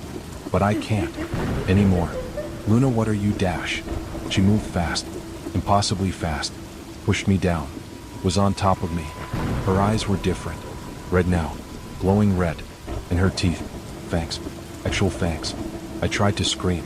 She covered my mouth. Shoo. Don't fight. It will hurt less. If you don't fight. I fought anyway. Pushed her. She was strong. So strong. But something happened. She stopped. Pulled back. Tears in her eyes. Red tears. Blood tears. I can't. She sobbed. I can't do it. Not to you. She got up. Backed away. You need to leave. Now. Before I changed my mind. I didn't move. Frozen. Terrified. Confused. Go. She screamed. Voice different. Inhuman. I ran. Out the door. Down the stairs. Into my car. Drove home. Locked every door. Every window. Stayed awake all night. Waiting. But she didn't come. Next day I went back. Had to know. Had to understand. The building was there. But her apartment was empty. Not just empty. Abandoned. Dust everywhere. Like no one had lived there. For decades. Landlord said. That unit had been empty. For years. Structural damage. Unlivable. I showed him pictures. On my phone. Of us together. But they were gone. All of them. Every photo with her. deleted, like she never existed. I asked around, coffee shop, other places we went. No one remembered her. No one. Like she was never there. Only I remembered. For years I questioned my sanity, hallucinations, mental breakdown. But I know what happened. I know she was real. Because sometimes, late at night, I get texts from an unknown number. Just 3 words. I still hunger. And I know she's out there, watching, waiting, loving me, and hating herself for it. I'm married now. Like I said, happy, normal life. But sometimes, my wife asks why I won't go out after dark, why I check the locks so many times, why I flinch when she kisses my neck. I can't tell her about Luna, about that summer when I loved a monster who loved me back too much to kill me, but not enough to let me go completely. The final memory. I'm 30 now.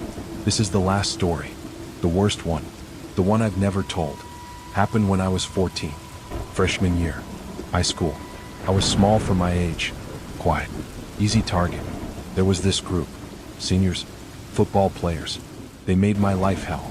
Every day, pushing, shoving, taking my lunch money. Classic bullying. Nothing special, except for him, Derek, the leader. He was different, meaner, scarier, enjoyed it more than the others. One day, October, they cornered me after school, empty hallway, near the old gym, the one they were renovating. Derek grabbed me. We got a surprise, special place, just for you. They dragged me to the construction area, through plastic sheets, past warning signs, into the old basement. It was dark, just work lights, casting weird shadows, smell of mold, and something else, something rotten. They pushed me into a room, small room, concrete walls, no windows, just a drain in the floor. You know what this was? Derek asked, smiling. The old detention room, from the 50s. They used to lock bad kids in here for days. No food, no water, just darkness. The others laughed, but nervous laughs. Even they seemed uncomfortable. But that's not the best part, Derek continued. See that drain? That's where the blood went. What blood? I asked. Mistake. His smile got wider. From the kid who died here. 1957. Bobby something. Locked in for stealing. Forgotten about. Long weekend. Janitor found him. Monday morning. Scratched his fingers to the bone. Trying to get out. Blood everywhere. Hence the drain. I tried to leave. They blocked me. Here's the fun part, Derek said. We're gonna lock you in. Just for an hour. See if Bobby's ghost wants to play. I fought. Begged. Offered them money. Anything. They just laughed. Pushed me in. Slammed the door. I heard the lock click. Old padlock. They planned this. Darkness. Complete darkness. Couldn't see my hand. In front of my face. I felt for the door. Banged on it. Screamed. 1 hour. Derek yelled. If you survive. They laughed. Footsteps fading. Silence. I kept banging. Screaming. Until my throat hurt. Hands hurt. Then I stopped. Listened. Just my breathing. Fast. Panicked. And something else. Dripping. Somewhere in the room. I felt along the walls. Cold concrete. Rough. Wet in places. Found a corner. Sat down. Pulled my knees up. Tried to calm down. Just an hour. I could do an hour. Then I heard it. Scratching. Like fingernails. On concrete. Coming from the drain. I froze. Listened. Scratch, scratch, scratch. Rhythmic. Deliberate. Hello. My voice cracked. The scratching stopped. Then started again. Closer. I pushed back. Into the corner. As far as I could go. The sound moved. Around the room. Circling. Like something crawling. Something without feet. Just hands. Pulling itself. Across the floor. I closed my eyes. Useless in the dark. But instinct. The sound got closer. Closer. I could smell it now. Rot. Decay. Death. Something touched my shoe. Cold. Wet. I screamed. Kicked out. Hit nothing. The touching moved. My leg. Like fingers. Walking. Climbing. I jumped up. Ran blind. hit the wall, followed it, found the door, found it. Let me out. Please. I'm sorry. Whatever I did, I'm sorry. The touching was on my back now, cold spots, moving up, toward my neck. I spun around, swinging wildly, hit nothing, but felt breath, cold breath, on my face, smelling like earth, like graves. Then a voice, not human. What? Gurgling. You're not them. Said. Where are they? Where are the ones? Who left me? I don't know. I sobbed. Gone. All gone. Graduated. Moved away. Dead. The voice made a sound. Might have been a laugh. Might have been a sob. Dead. Good. But not enough. Never enough. I'm still here. Still hungry. Still angry. So angry. The cold moved closer. Surrounded me. Like being hugged. By winter itself. You'll do. The whispered. Young blood. Warm blood. Fresh blood. For the drain. I felt pressure. On my throat. Getting tighter. Couldn't breathe. Spots in my vision. Even in the dark.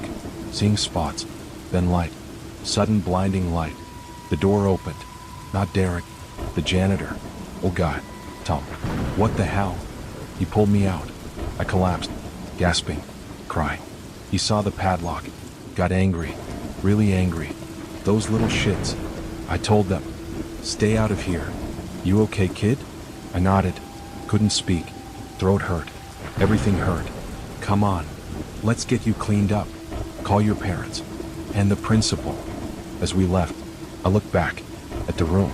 In the work light. I could see the walls. Covered in scratches. Deep gouges. Fingernail marks.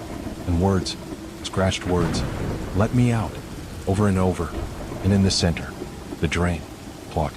With something dark. Tom saw me looking. Yeah. That's why we're renovating. Sealing that room. Permanently. Should have done it years ago. Derek and his friends got suspended. Almost expelled. But that wasn't enough. For Bobby. Or whatever was in that room. One by one. Things happened to them. Derek. Car accident. Survived but paralyzed. Another one. Drowned. Come late. Good swimmer. Just sank. Another. Went crazy. Started scratching. Couldn't stop scratching. Until his fingers were bloody stumps. The last one. Disappeared. Never found. But sometimes, late at night, people report sounds. From the school. From the old gym. Basement. Scratching sounds. And screaming. Faint. Muffled. Like someone trapped. Behind concrete. Calling for help. That never comes. I transferred schools. Obviously. Couldn't go back. Couldn't walk those halls. Knowing what was underneath. What was still there. Waiting. Angry. Hungry. I'm 30 now. Like I said. Living far away. Different state. But I still dream. About that room. That darkness. Those cold fingers. That voice. And sometimes, I wake up. With scratches. On my arms. My back. My neck. Places I can't reach. Fresh scratches. Bleeding scratches. And I know. It's not over. Bobby's still there. Still trapped. The perfect mother. When I first decided to become an au pair, I was 21 years old. I'm from a small city in Spain called Valencia. I had just finished university and wanted to see the world. My English was okay but not perfect. I thought working with kids would be easy. I love children and they usually love me back. My plan was simple. Work for a year in America. Save some money. Come back home with stories to tell. I found the Martinez family online. They lived in a nice part of Texas. Big house, good neighborhood. The kind of place where nothing bad happens. Mrs. Martinez seemed perfect when we talked on video calls. She was always smiling. Always asking if I was comfortable. Always making sure I had everything I needed. She had 3 kids. Emma was 8 years old. Luke was 6. And baby Sophia was just 2. Mr. Martinez traveled a lot for work. So it would mostly be me and Mrs. Martinez taking care of the kids. That sounded perfect to me. I arrived on a Tuesday morning in September. Mrs. Martinez picked me up from the airport herself. She was even nicer in person. She helped me with my bags. She asked about my flight. She bought me coffee on the way home. The house was beautiful. Everything was clean and organized. The kids' rooms had toys everywhere. But the good kind of messy. The kind that shows kids actually play and have fun. My room was in the basement. It was private and quiet. I had my own bathroom, my own little TV. It felt like a safe place. The first week went perfectly. The kids were sweet and well behaved. Emma helped me with my English. Luke made me laugh every day. Baby Sophia would clap her hands whenever she saw me. Mrs. Martinez was amazing with them. She read them stories every night. She made them healthy meals. She never yelled or got angry. She was the kind of mother I hoped to be someday. But then I started noticing small things. Things that didn't quite make sense. Like how the kids never seemed to get dirty. Even after playing outside all day. Their clothes were always perfect. Their hair was always neat. Even baby Sophia never had food on her face. I thought maybe Mrs. Martinez was just very careful about cleanliness. Some people are like that. But then I noticed something else. The kids never cried. Never. Not when they fell down. Not when they couldn't have candy. Not even baby Sophia during teething. They would start to cry sometimes. But then they would look at their mother. And stop immediately. Like they were scared. One morning I woke up early. Around 5 a.m. I heard voices upstairs. I went to check if everything was okay. The kitchen light was on. I could hear Mrs. Martinez talking. But her voice sounded different. Colder. Meaner. I stayed at the bottom of the stairs and listened. She was talking to Emma. If you cry in front of the au pair again, what happens? Emma's voice was so quiet I could barely hear her. I go in the closet. For how long? All day. And if you tell anyone? I go in the closet for 2 days. My heart started beating fast. I went back to my room as quietly as I could. I sat on my bed trying to understand what I had heard. Maybe I misunderstood. My English wasn't perfect. Maybe they were talking about something else. But I couldn't stop thinking about it. The next day I watched the kids more carefully. Emma never smiled when her mother wasn't looking. Luke flinched when Mrs. Martinez walked too close to him. Baby Sophia wouldn't make eye contact with her own mother. These were not happy children. They were scared children. That night I heard voices again. This time I crept upstairs and hid behind the wall. I could see into the kitchen. Luke was standing in the corner. He had been crying. I could see the tears on his face. Mrs. Martinez was holding a wooden spoon. You know the rules, she said. No crying where others can see. No telling anyone what happens in this house. No asking for help. Luke nodded. His little hands were shaking. Mrs. Martinez raised the wooden spoon. I wanted to run in and stop her. But I was frozen. I was scared. I was in a foreign country. I didn't know what to do. I watched her hit Luke 3 times on his hands. He didn't make a sound. He just took it. Then she sent him to bed. I went back to my room and cried. The next morning everything went back to normal. Mrs. Martinez made pancakes for breakfast. She helped the kids get dressed for school. She kissed them goodbye. She was the perfect mother again. But I knew the truth now. I started paying attention to other things. The kids never had friends over. They never went to birthday parties. Mrs. Martinez always had excuses. Emma is too tired today. Luke has too much homework. Sophia needs her nap. I realized she was keeping them isolated, away from people who might notice something was wrong. I also noticed that Mr. Martinez was never really there. Even when he was home from his trips, he would eat dinner and go to his office. He never played with the kids, never read them stories, never tucked them in. It was like he didn't want to see what was happening. Or maybe he was scared of his wife too. One afternoon Mrs. Martinez had to go to the store.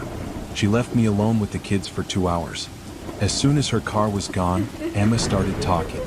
She's not always nice, Emma whispered. When you're not around, she gets angry. She makes us stand in the corner for hours. Sometimes she locks us in the closet upstairs, the one without windows. It's dark and cold in there.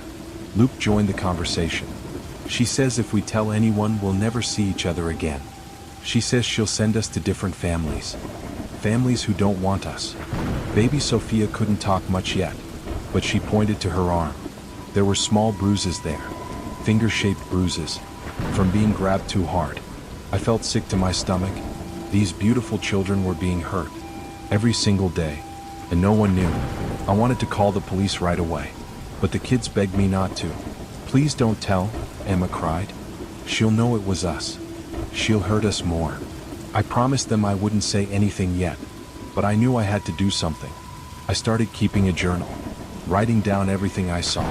Every time Mrs. Martinez was cruel, every bruise I noticed on the children, every threat I heard her make. I took pictures when I could, of the bruises, of the kids looking scared, of the closet upstairs that she used as punishment. I was building evidence, but I was also getting more and more scared. Mrs. Martinez started watching me carefully, like she suspected something. She would ask me strange questions. Do you like working here? The children seem to trust you a lot. I hope you're not getting too attached. Remember, this is just a job. One night I heard screaming, real screaming, not the quiet crying I usually heard. I ran upstairs. Mrs. Martinez had Emma by the hair. She was dragging her toward the closet. Emma was fighting back, trying to get away. That's when Mrs. Martinez saw me. Her face changed completely. The fake smile came back. "Oh, Maria," she said sweetly. "Emma is just having a bad dream. I'm helping her back to bed." But Emma looked right at me. Her eyes were pleading, begging for help. I couldn't pretend anymore. "Let her go," I said. Mrs. Martinez dropped Emma's hair. "Excuse me?" "Let her go," I said again. "She's just a little girl." Mrs. Martinez's face got very cold. "This is none of your business. Go back to your room. Now." But I didn't move. Emma ran to me and grabbed my hand. Luke came out of his room. Even baby Sophia was crying upstairs. Mrs. Martinez looked at all of us. Then she smiled that fake smile again. "Fine," she said. "We'll talk about this tomorrow, when the children are at school." I knew there was a threat. I spent the whole night awake, making plans. The next morning I waited until Mrs. Martinez took the kids to school. Then I called the police. I also called the au pair agency, and I called my parents in Spain. I told them everything. The police came to the house that afternoon. Mrs. Martinez tried to act innocent, but I had pictures. I had my journal. And when they interviewed the children separately, the kids finally told the truth. Mrs. Martinez was arrested. The children went to stay with their grandmother. Mr. Martinez came home from his business trip. He claimed he had no idea what was happening. Maybe that was true. Maybe he was just a coward. Either way, those kids were finally safe. I flew back to Spain the next week. I was traumatized for months. I had nightmares about those children, about what might have happened if I hadn't spoken up. But I also felt proud. I had saved 3 innocent kids. I had found my courage when it mattered most. I still work with children now, back home in Spain. And I always remember Emma, Luke, and Sophia. They taught me that sometimes being brave means doing the right thing, even when you're scared, even when you're far from home, even when no one else will help. The roommate. I never thought another au pair would be the scariest person I'd ever meet. My name is Lucia. I'm from a small town in Italy called Siena. I've always been independent. I like meeting new people. I'm good at making friends. That's probably why I decided to become an au pair in the first place. I wanted to see America. I wanted to improve my English. And I love children. It seemed like the perfect opportunity. I found a family in Colorado, the Johnsons. They had twin boys who were 5 years old, Michael and Matthew. They were adorable in their photos. Blonde hair, blue eyes, always smiling. The parents seemed nice too. Mr. Johnson worked at a bank. Mrs. Johnson was a teacher. They lived in a quiet suburb outside Denver. The house had mountains in the background. It looked like a postcard. But the best part was that they had another au pair. Her name was Anna. She was from Romania. She had been with the family for 6 months already. Mrs. Johnson explained that they needed 2 au pairs because Mr. Johnson traveled a lot, and taking care of twin boys was exhausting. Anna would help me settle in, show me around, teach me the family's routines. I was excited to have a friend right away, someone who understood what it was like to be far from home. When I arrived at the airport, Anna was there to pick me up. She was beautiful, tall with long dark hair. She had a warm smile and gave me a big hug. "Welcome to America, Lucia," she said.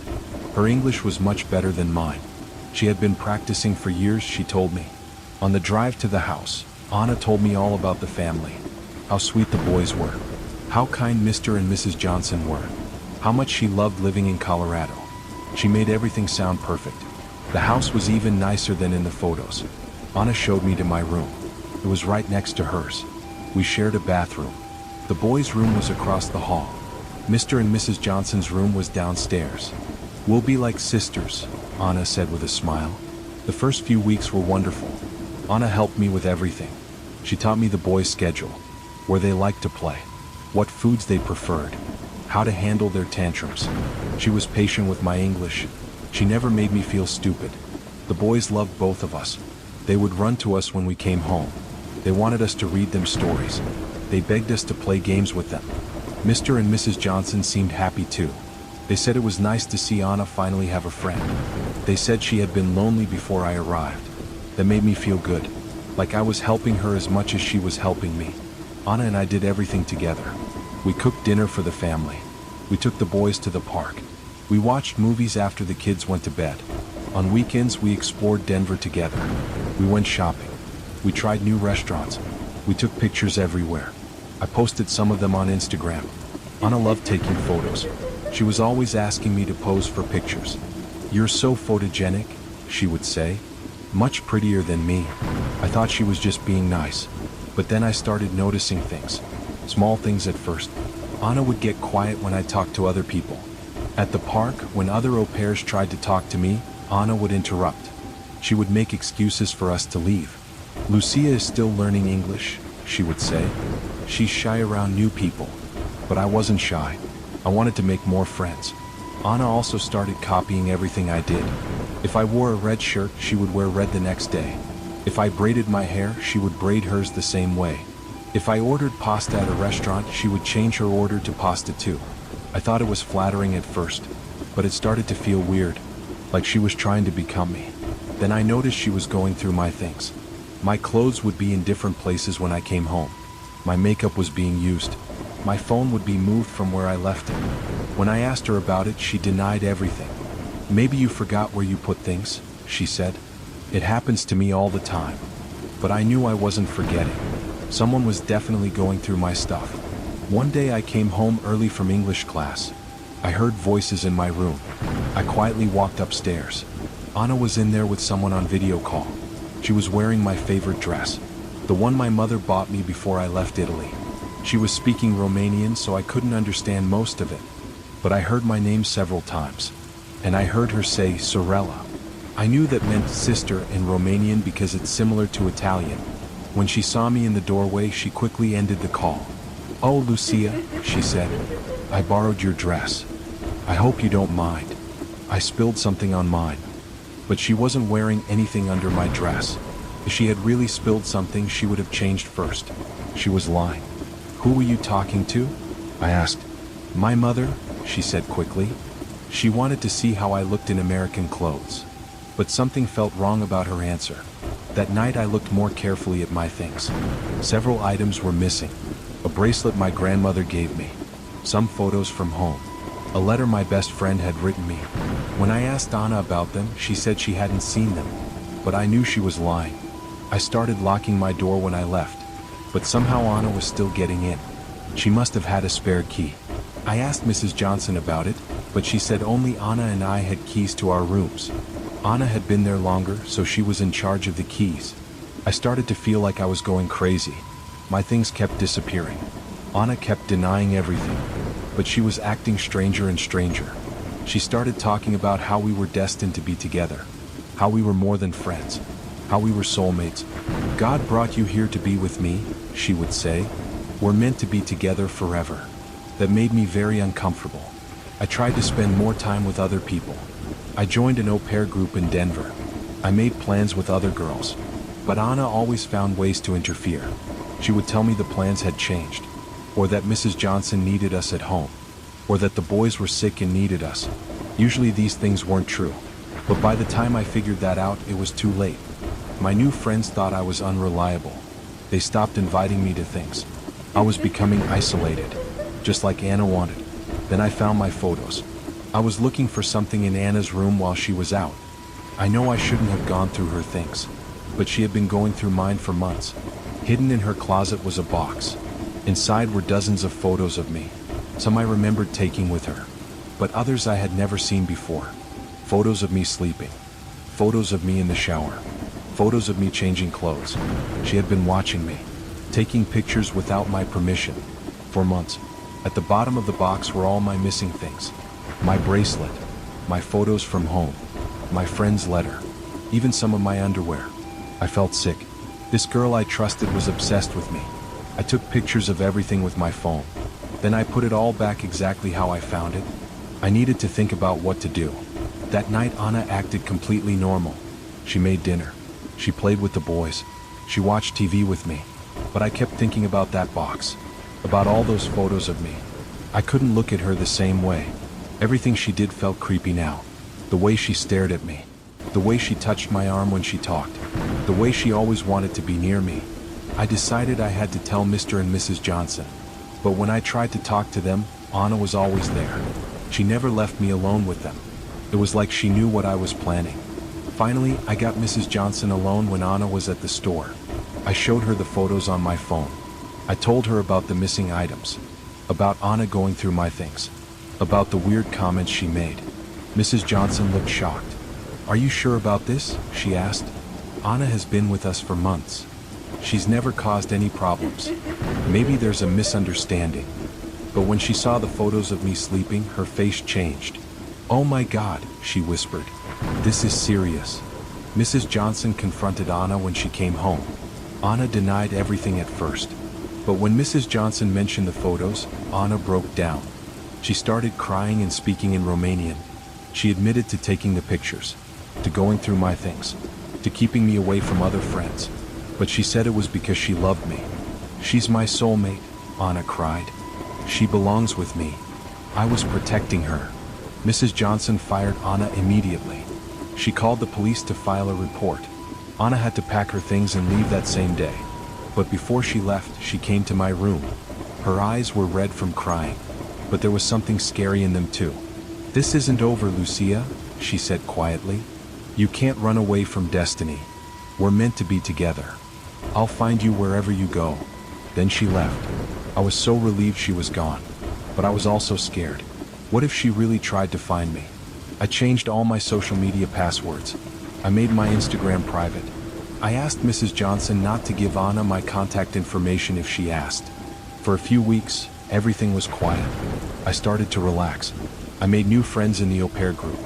I enjoyed spending time with the boys without Anna watching. I felt free for the first time in months. But then the messages started. At first, they came from Anna's old accounts. Sweet messages about missing me, about wanting to be friends again. I blocked her on everything. Then new accounts started messaging me. Fake names. No profile pictures. But I knew it was her. The messages got stranger. Photos of places I had been that day. How did she know where I was? Was she following me?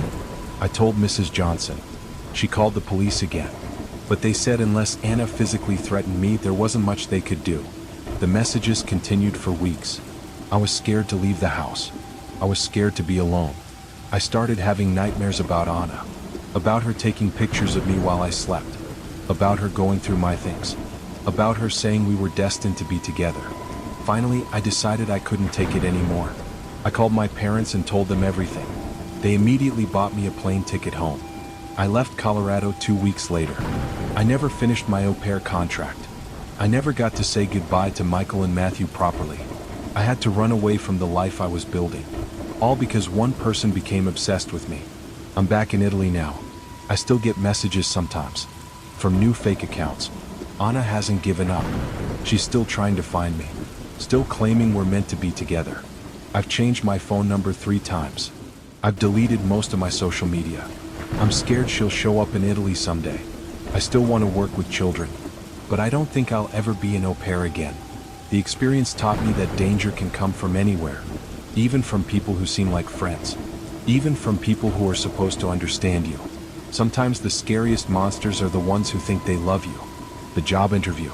I should have known something was wrong when they wanted to meet me at a hotel. My name is Astrid. I'm from Sweden. I'm 22 years old. I've always dreamed of living in New York City. The bright lights, the tall buildings, the energy of millions of people. It seemed like the most exciting place in the world. When I finished university, I decided to become an au pair. It was the perfect way to live in America legally. And I love working with children.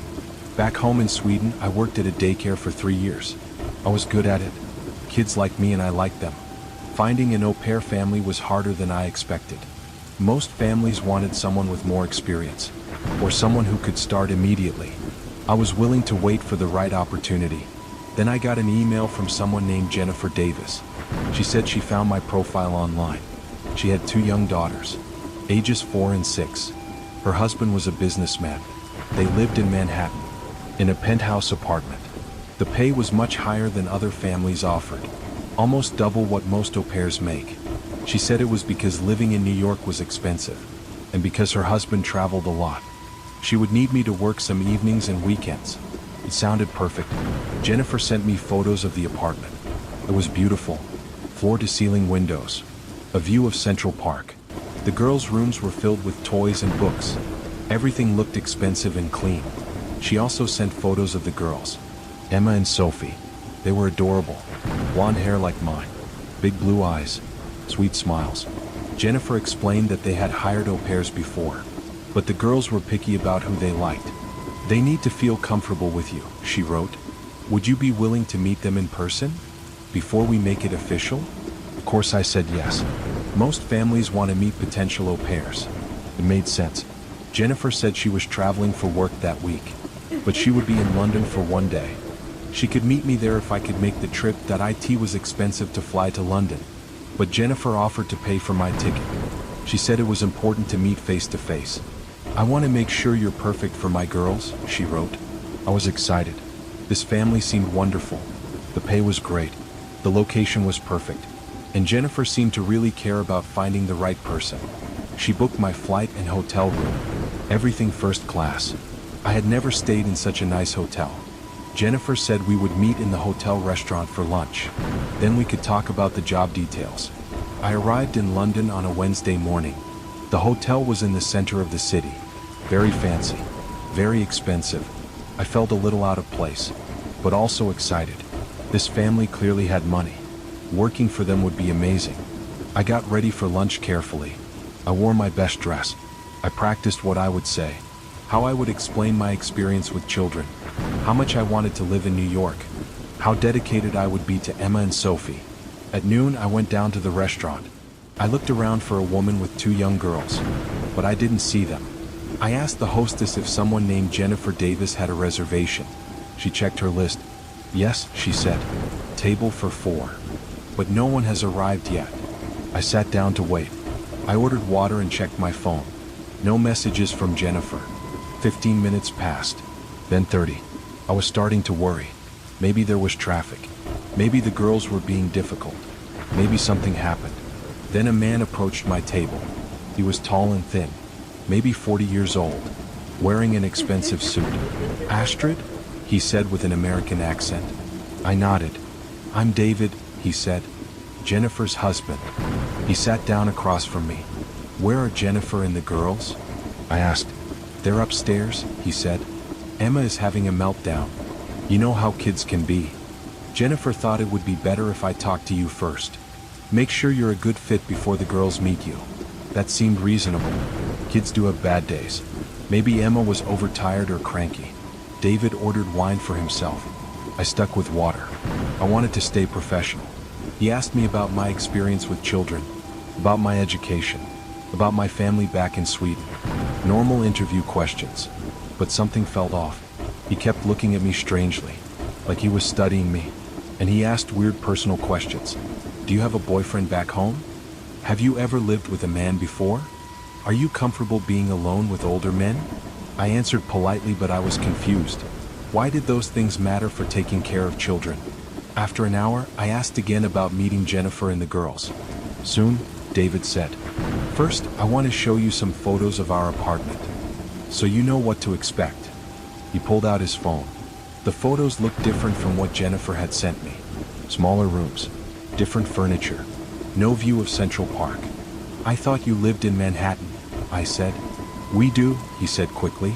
This is our other apartment, the one where you'd actually be staying.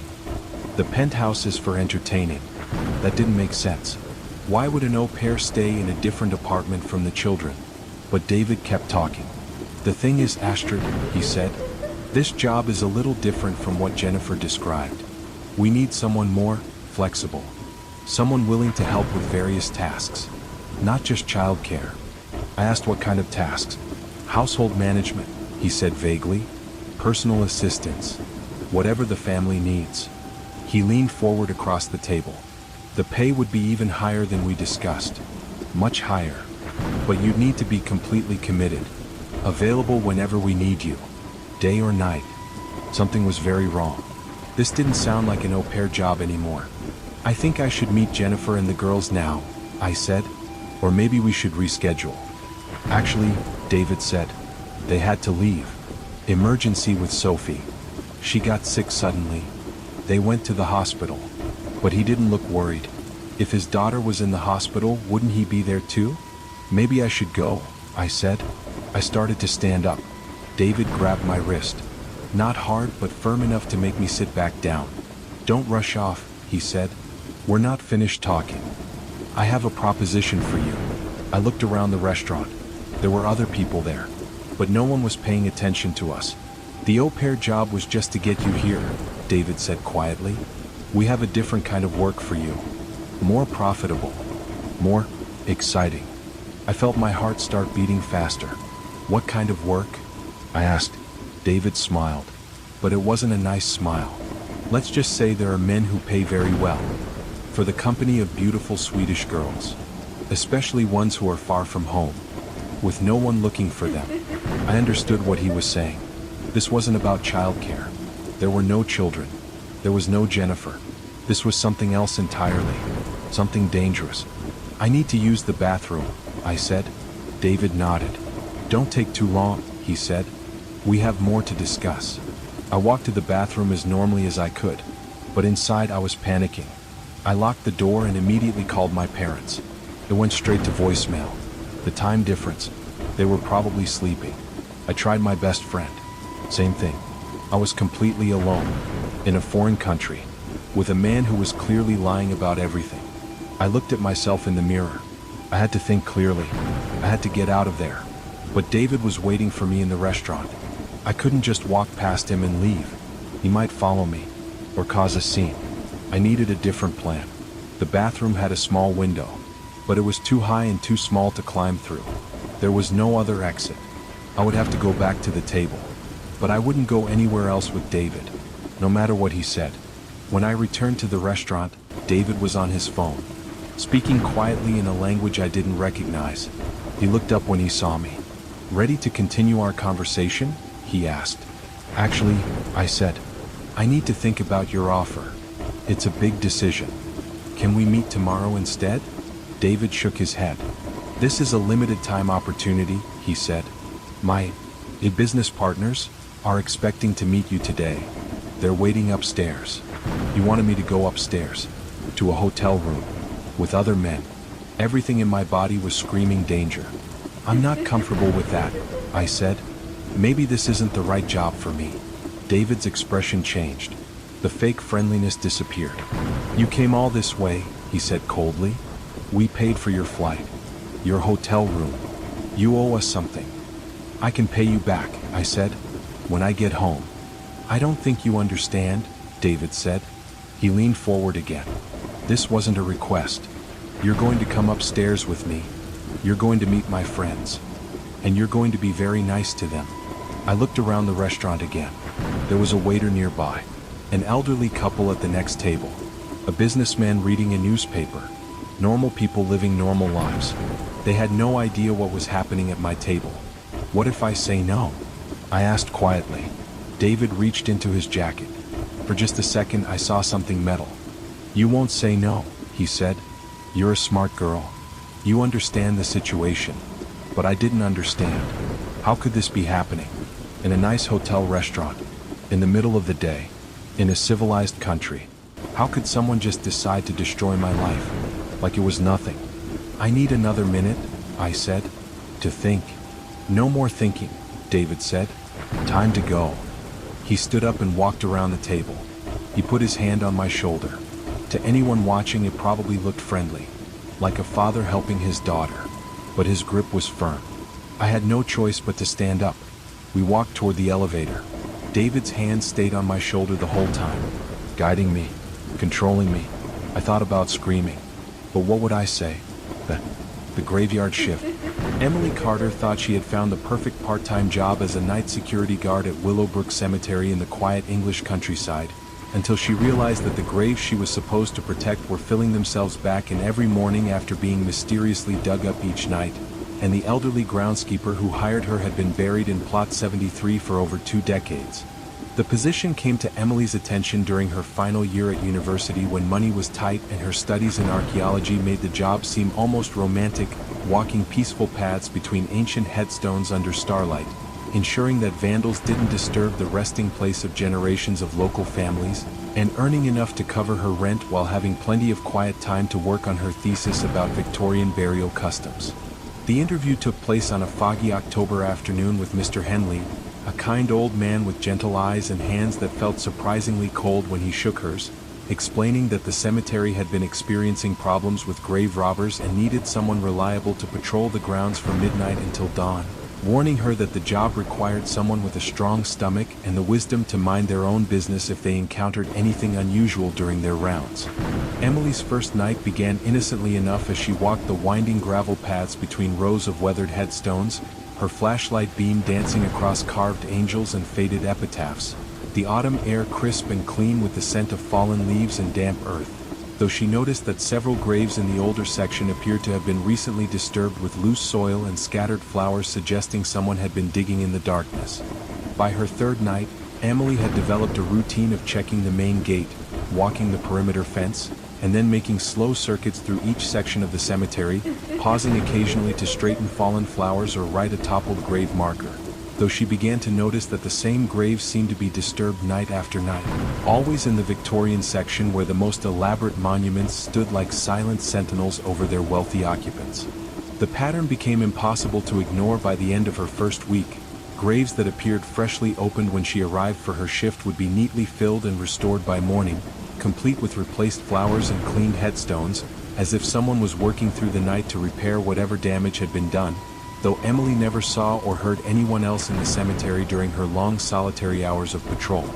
Her curiosity finally overcame her caution on a particularly dark Thursday night when she decided to hide behind the large marble mausoleum of the Blackwood family and watch one of the frequently disturbed graves to see what was actually happening, choosing the ornate tomb of Victoria Ashworth, a wealthy merchant's wife who had died in 1847 and whose grave had been opened and refilled 3 times in the past week according to Emily's careful notes.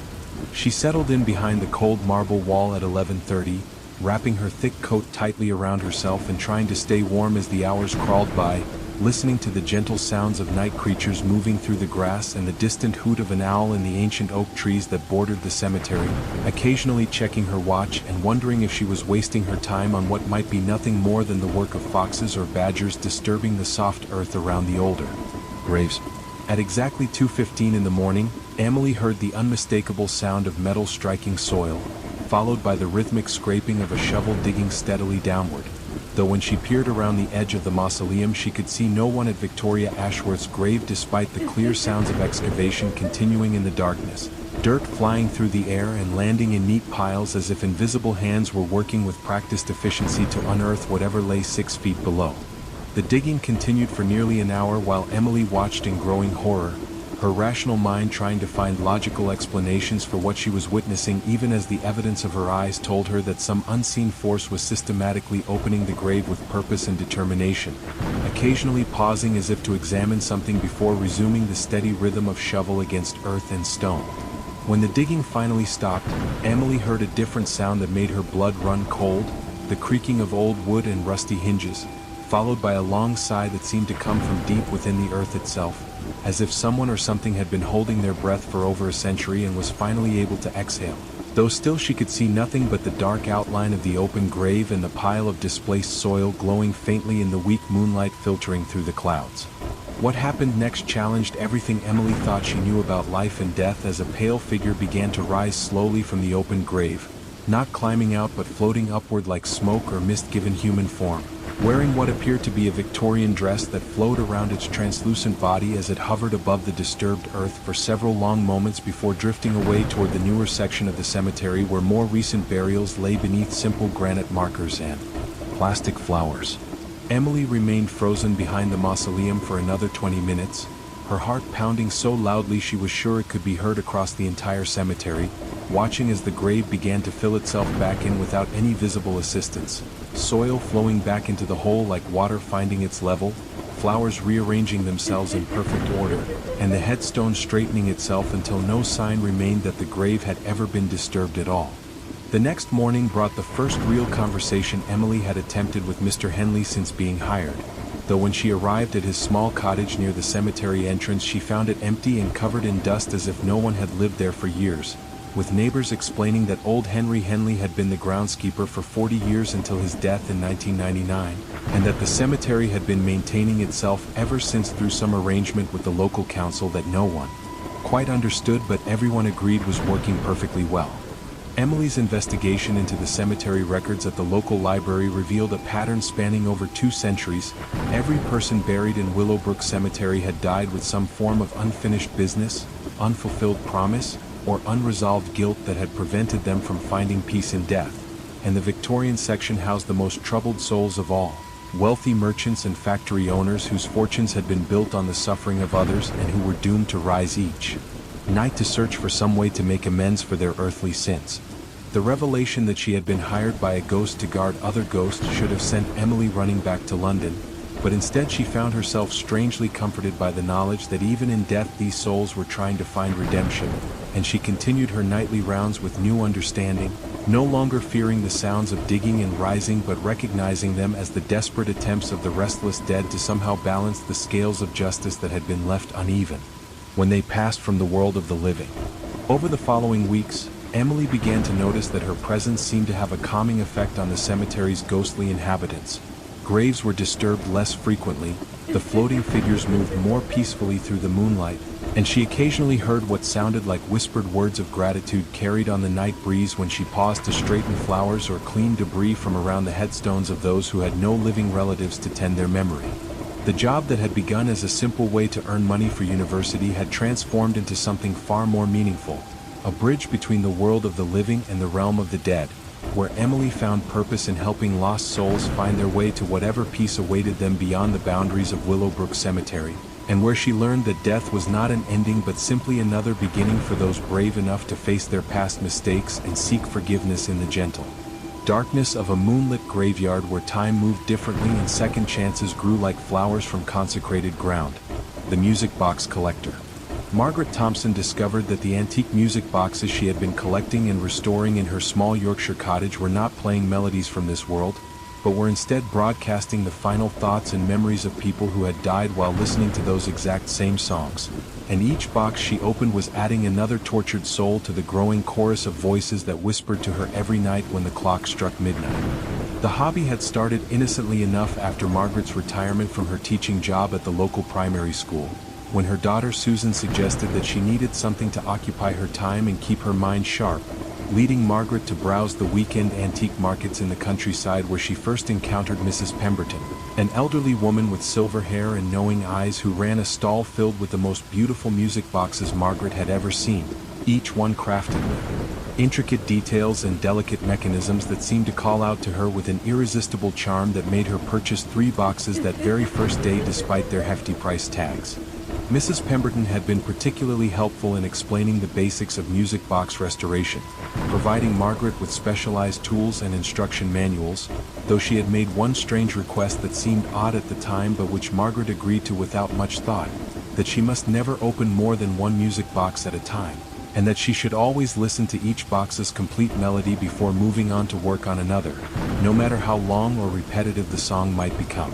During the restoration process, Margaret's cottage, inherited from her grandmother and nestled in a quiet valley surrounded by rolling hills and stone walls, proved to be the perfect workshop for her new passion, with its spare bedroom converted into a restoration studio where she could spread out her tools and work on the delicate mechanisms while afternoon sunlight streamed through the lace curtains and birds sang in the garden outside, creating an atmosphere of peace and contentment that made the work feel more like meditation than hobby. The first music box she restored was a beautiful rosewood piece with a dancing ballerina that spun gracefully to the tune of Fur Elise, though Margaret noticed that the melody seemed to play much longer than it should have, continuing for nearly 20 minutes before finally winding down. and during those extended performances she began to hear what sounded like a woman's voice humming along with the music, so faint that she initially dismissed it as her imagination or perhaps the sound of wind through the old cottage walls. By the time she had restored her fifth music box, a Victorian piece that played a haunting waltz while a tiny couple danced eternally in circles, Margaret could no longer ignore the voices that accompanied each melody, soft whispers that seemed to tell stories of love and loss, of final moments and unfinished dreams, of people who had heard these same songs during the most important or tragic moments of their lives and whose emotional imprints had somehow become embedded in the music boxes. Mechanisms over the decades of their existence. The whispers grew stronger and more distinct as Margaret's collection expanded, with each restored box adding new voices to what was becoming a ghostly chorus that filled her cottage with an otherworldly symphony of human emotion. Though Margaret found herself strangely comforted rather than frightened by these supernatural encounters, feeling as though she was providing a service to these lost souls by giving them a way to share their stories with someone who would listen with patience and understanding. Her routine became carefully structured around the voices, with Margaret working on restoration during the daylight hours when the whispers were barely audible, then spending her evenings listening to each music box in turn, allowing the embedded spirits to tell their tales through a combination of melody and murmured words that painted vivid pictures of lives lived and lost, loves found and forgotten, and the countless small moments that make up a human existence but which are usually lost forever when someone passes from this world to whatever lies beyond. The first disturbing incident occurred on a rainy Tuesday evening in November when Margaret opened a particularly ornate music box that had belonged to Mrs. Pemberton's private collection, a piece she had reluctantly sold to Margaret only after extracting a promise that it would be treated with special care and respect, warning that this particular box had a more complex history than the others and might require additional patience during the restoration process. As the haunting melody of Ave Maria began to play, Margaret heard not one voice but dozens, all singing along in perfect harmony but with an underlying tone of desperate sadness that filled the cottage with such overwhelming grief that she found herself weeping uncontrollably, unable to stop the tears that flowed from some deep well of empathy as she listened to what seemed to be the voices of an entire choir who had perished together in some long-ago tragedy, their final song preserved forever. In the delicate mechanism of the music box, the voices told her their story in fragments between the notes of the sacred song.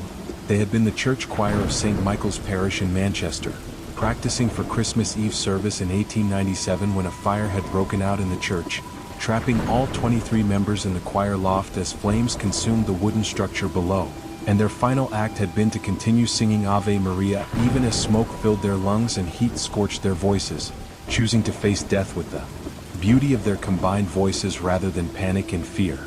Margaret spent 3 sleepless nights listening to their story, feeling compelled to hear every detail of their final moments and to understand the depth of their devotion to music and faith that had sustained them even in the face of such a horrible death, though she began to notice that other music boxes in her collection were responding to the choir's presence, their own embedded spirits growing more active and vocal as if awakened by the powerful emotions emanating from the Ave Maria box. The situation escalated when Margaret realized that the spirits were no longer confined to their individual music boxes but were beginning to move freely throughout the cottage, with voices heard in rooms where no music boxes were present, cold spots appearing suddenly in warm areas, and the distinct feeling that unseen presences were watching her every movement with a mixture of gratitude and desperate need that made her skin crawl even as her heart went out to these lost souls who had found in her a sympathetic listener for their eternal stories. Sleep became increasingly difficult as the voices grew stronger each night, with Margaret lying in bed surrounded by whispered conversations, muffled sobs, and the distant sound of music box melodies playing softly throughout the cottage like a supernatural lullaby that was both beautiful and deeply unsettling, though she found herself reluctant to ask the spirits to leave because she understood that she might be their only connection to the world of the living and their only hope of finding some measure of peace. The turning point came when Margaret discovered Mrs. Pemberton's journal hidden in the secret compartment of an ornate Victorian music box, revealing that the elderly antique dealer had been collecting these haunted items for over 60 years, drawn by the same compulsion that now gripped Margaret, but that the accumulation of so many tortured souls in one place had eventually driven previous collectors to madness or suicide, with Mrs. Pemberton herself having passed away just 3 days after selling Margaret her final box. found in her cottage surrounded by dozens of music boxes all playing simultaneously in what neighbors described as the most beautiful and terrifying sound they had ever heard.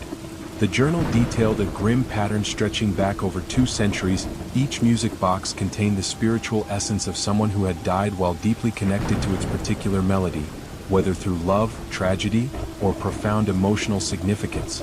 And these essences were drawn to sensitive individuals who could hear their stories and provide them with the human connection they craved. But the accumulation of too many spirits in one location created an emotional vortex that eventually consumed the collector's sanity and life force, leaving them drained and broken while the spirits moved on to find their next sympathetic host. Margaret realized with growing horror that she was following the same path as Mrs. Pemberton and the collectors before her, drawn deeper into the supernatural world of the music boxes by her compassion for the trapped spirits, but slowly losing her grip on reality as the boundary between the living and the dead became increasingly blurred in her cottage, where day and night were marked not by the sun's movement but by the ebb and flow of ghostly voices that demanded her constant attention and emotional energy. The crisis reached its peak on Christmas Eve when all 47 music boxes in Margaret's collection began playing simultaneously without being wound, their combined melodies creating a symphony of supernatural beauty that filled the cottage with such powerful emotional resonance that Margaret felt herself being pulled toward the same fate that had claimed previous collectors, her life force being slowly drained by the desperate spirits who loved her for her willingness to listen but could not understand that their need for connection was killing the woman who had shown them such kindness. In that moment of revelation, Margaret understood that she had 2 choices. She could surrender to the spirits and join Mrs. Pemberton and the other collectors in whatever realm awaited those who became too deeply connected to the world of the dead, or she could find a way to help these lost souls move on to their proper rest while preserving her own sanity and life. Though both options seemed equally impossible given the depth of emotional connection she had developed with each individual spirit over the months of patient listening, the solution came to Margaret in a flash of inspiration born from her years as a teacher and her understanding of how to help children process difficult emotions. She began to sing along with the music boxes, not just listening to the spirits' stories but actively participating in their expression of grief, love, and longing, transforming the one-sided relationship of collector and collected into a true communion between the living and the dead where she could offer not just her attention but her voice, her strength, and her love to help them find closure.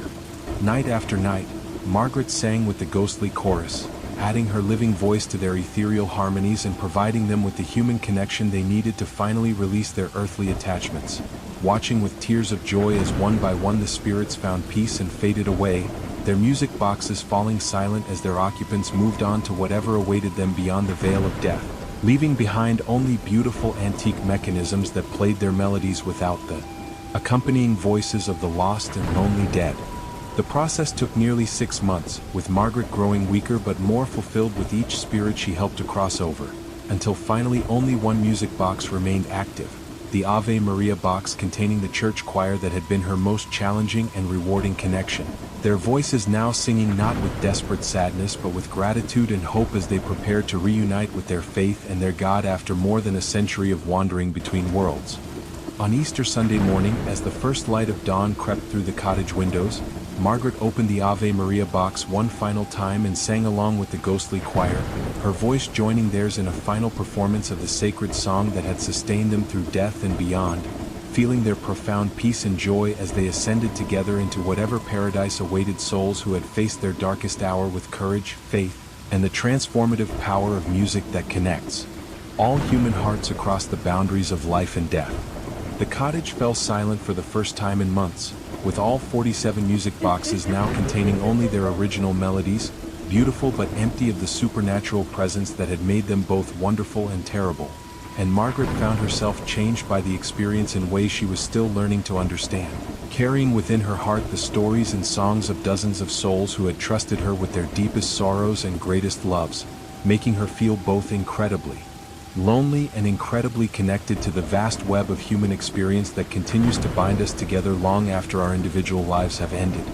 Margaret continued to collect and restore music boxes, but now with the knowledge that some antiques carry more than just history, they carry the very essence of human emotion and memory, and that those who choose to listen to these ghostly voices take on the sacred responsibility of helping lost souls find their way home, armed with patience, compassion, and the understanding that death is not an ending but a transformation that sometimes requires the help of the living to complete its journey from sorrow to peace, from isolation to connection, from the endless repetition of earthly pain to the eternal harmony of whatever lies beyond our understanding but within our hope.